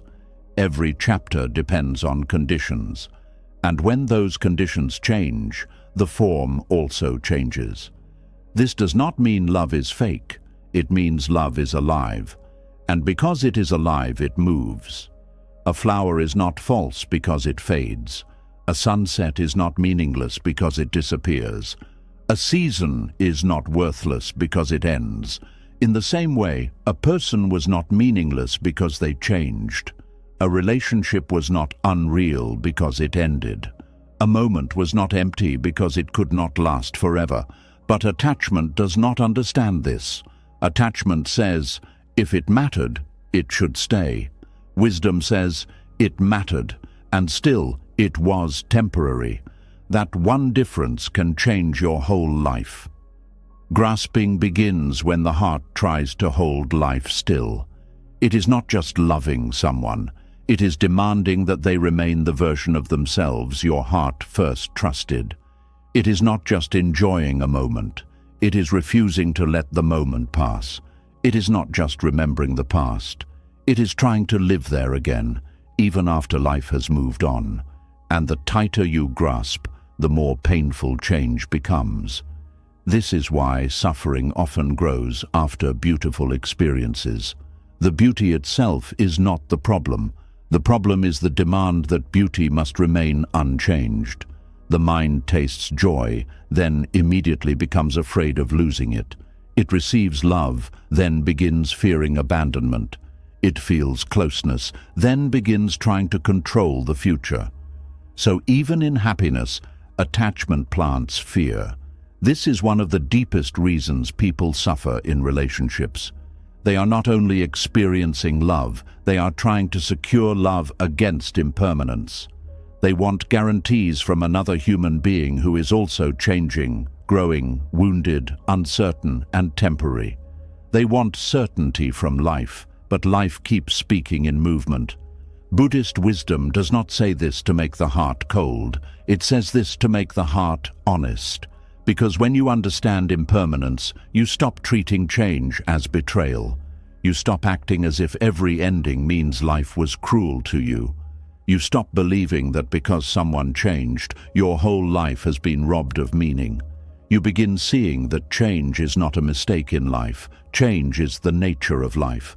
People change because they are not fixed objects. They are living beings with fears, desires, wounds, confusion, growth, weakness, and choices. The person who once held you close may later become distant. The person who once understood you may later misunderstand you. The person who once promised forever may later discover they cannot remain. This hurts, but it is not outside the law of life. The pain becomes deeper when the mind says, they were not supposed to change. But everything changes. The body changes. The mind changes. Feelings change. Priorities change. Needs change. Even the self you are defending today is not the same self you were years ago. You are also impermanent. This is important because attachment often makes us see only other people's changes as painful. We forget that we too are constantly becoming someone new. The things that once comforted you may no longer comfort you. The dreams you once chased may no longer fit you. The people you once needed may no longer belong to your path. Life is not only taking things from you, it is also moving you forward, even when the movement hurts. Grasping resists this movement. It says, "No, stay here, stay this way, stay mine, stay familiar." But life cannot obey that demand, and every time reality refuses to obey attachment, suffering appears. This is why the Buddha placed so much emphasis on seeing clearly.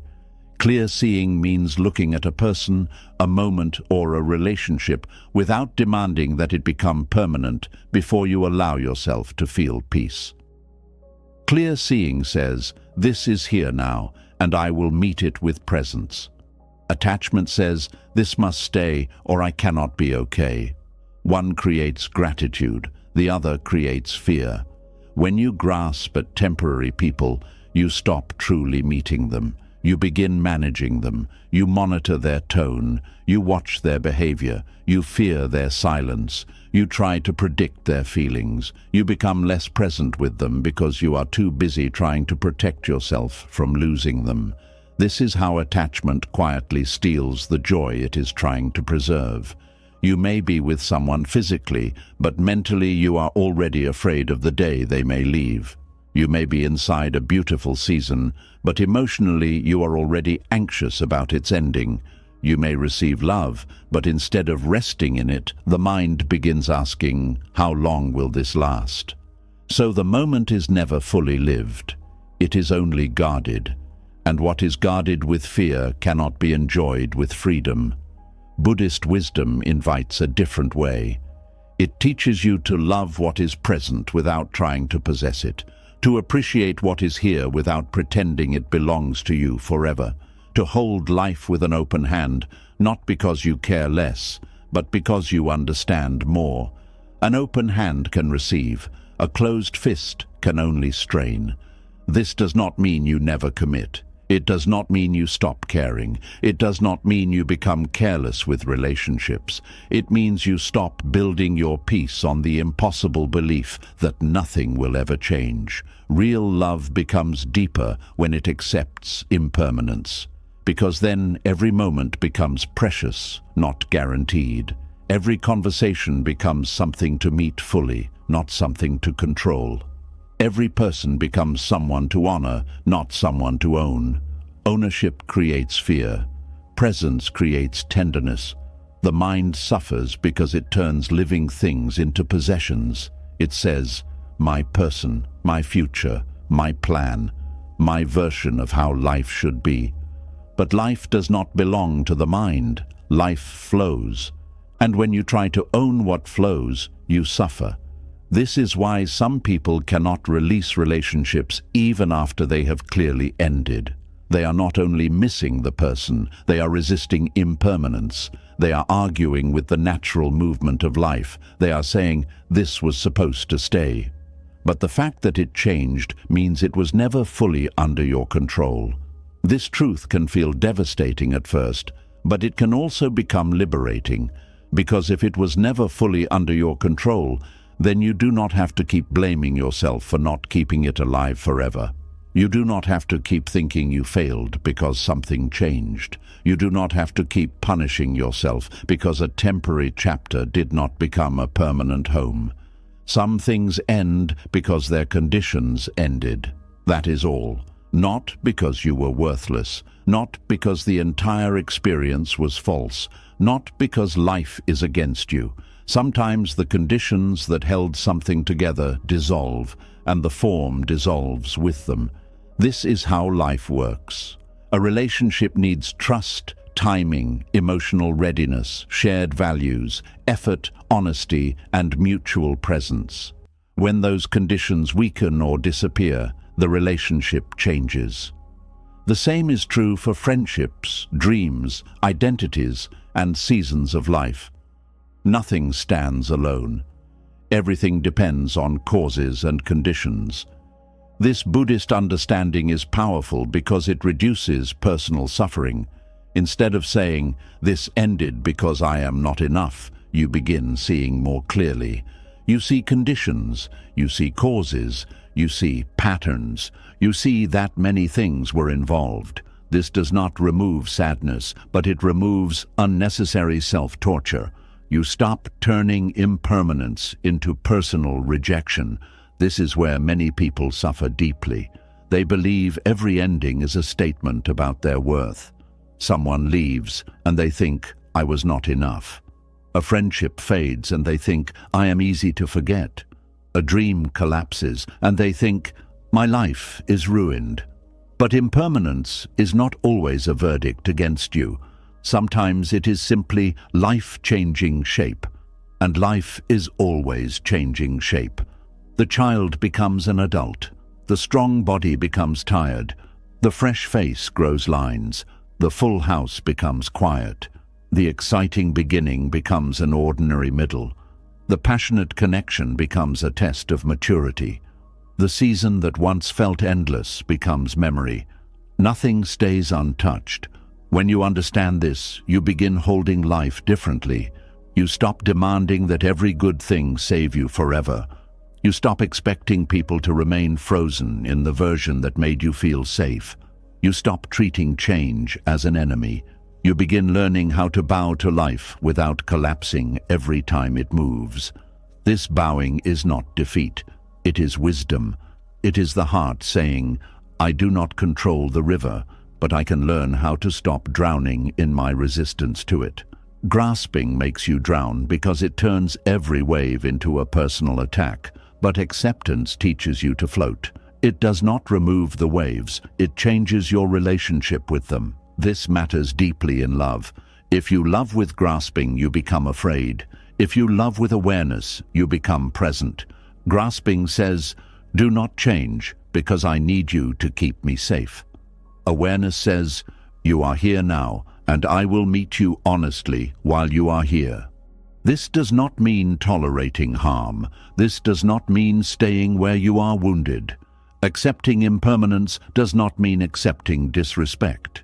It means recognizing change clearly and responding with wisdom instead of clinging. Sometimes impermanence means a relationship has grown deeper. Sometimes it means a relationship has ended.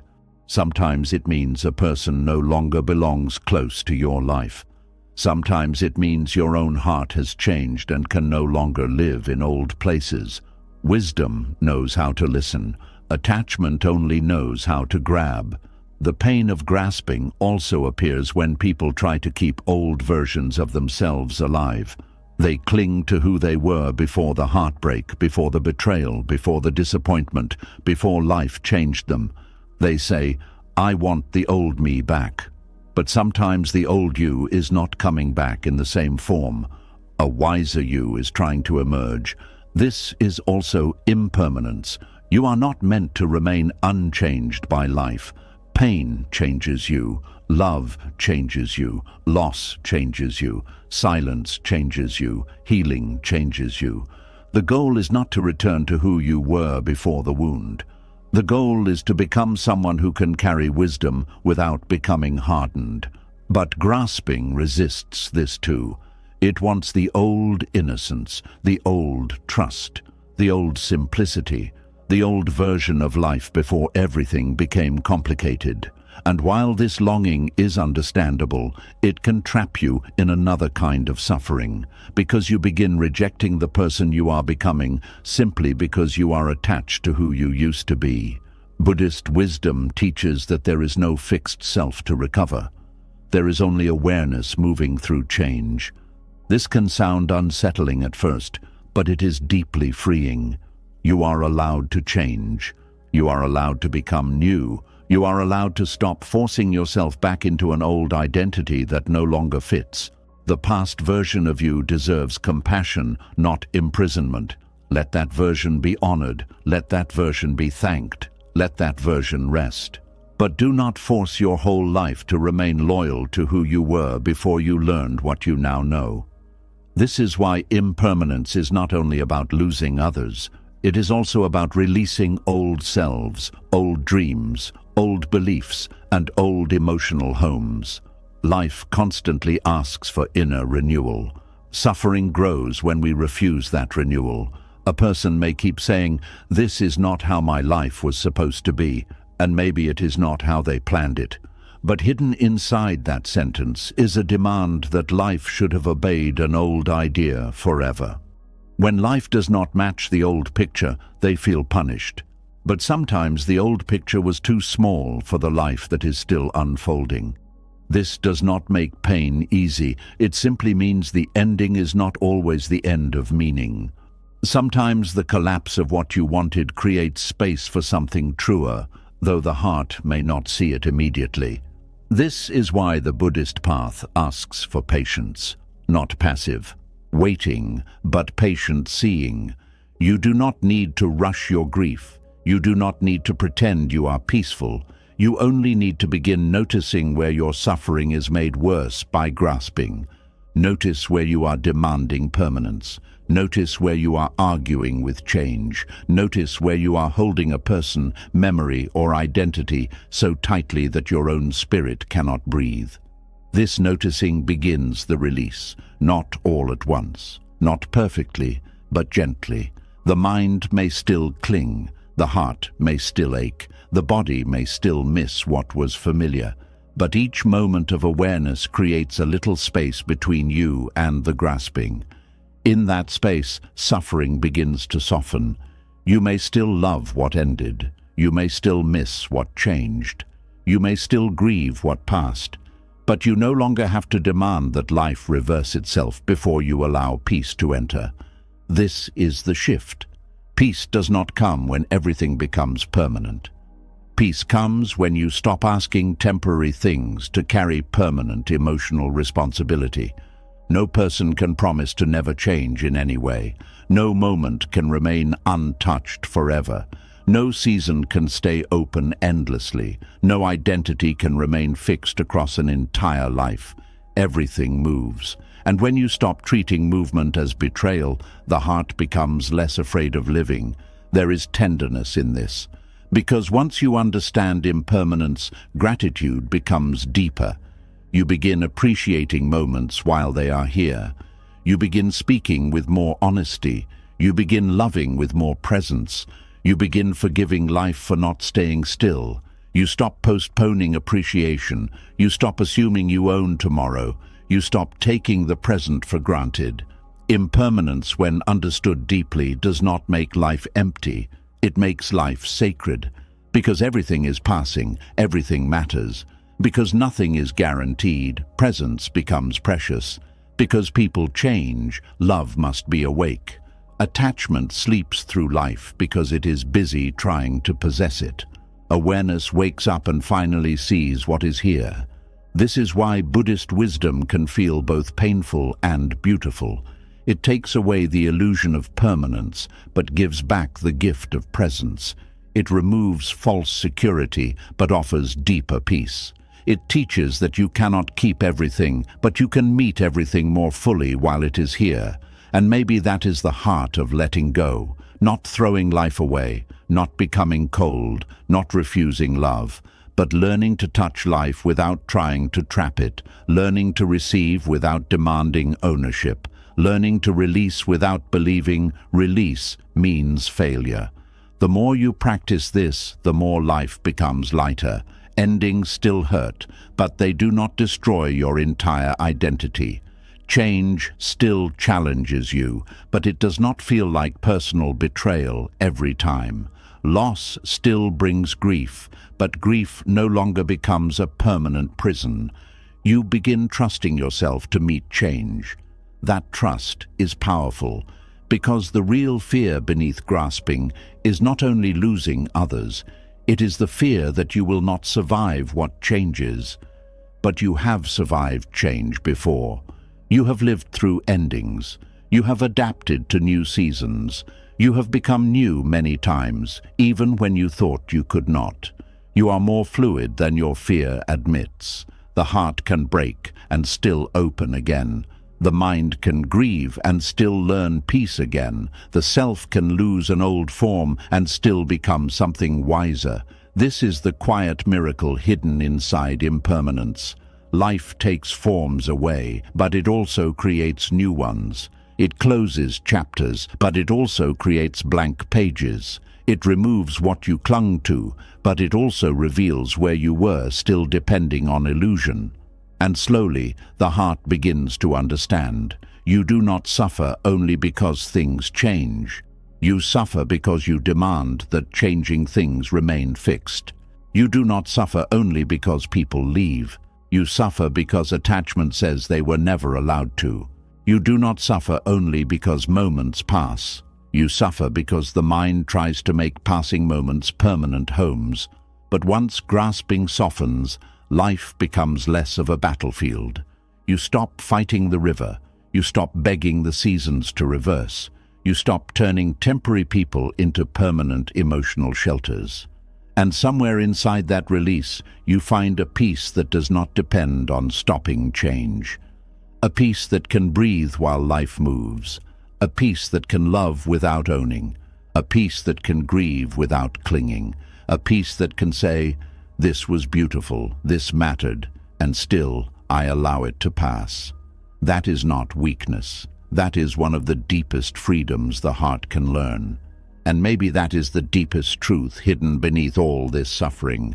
You were never truly trapped by the person alone. You were trapped by the hope, the attachment, the memories, the imagined futures, the emotional ghosts, and the fear of letting life move without them. The mind kept reopening old doors, replaying old pain, resurrecting old chapters, believing peace could only return if the past returned too. But Buddhist wisdom teaches something far more freeing. Peace does not come from getting back what hurt you. Peace begins the moment you stop needing it to come back at all. Tonight, you face the hidden addiction to emotional familiarity, the prison of false hope, the endless waiting for closure, the romanticizing of pain, the imagined futures that never happened, the emotional ghosts still living inside memory, the quiet suffering of loneliness, and the deep attachment to things life was always asking you to release. And slowly, beneath all of it, another truth began to appear. You are still here, still breathing, still capable of healing, still capable of peace. The past may have shaped you, but it does not have to imprison you forever. Some chapters must end so the soul can finally rest.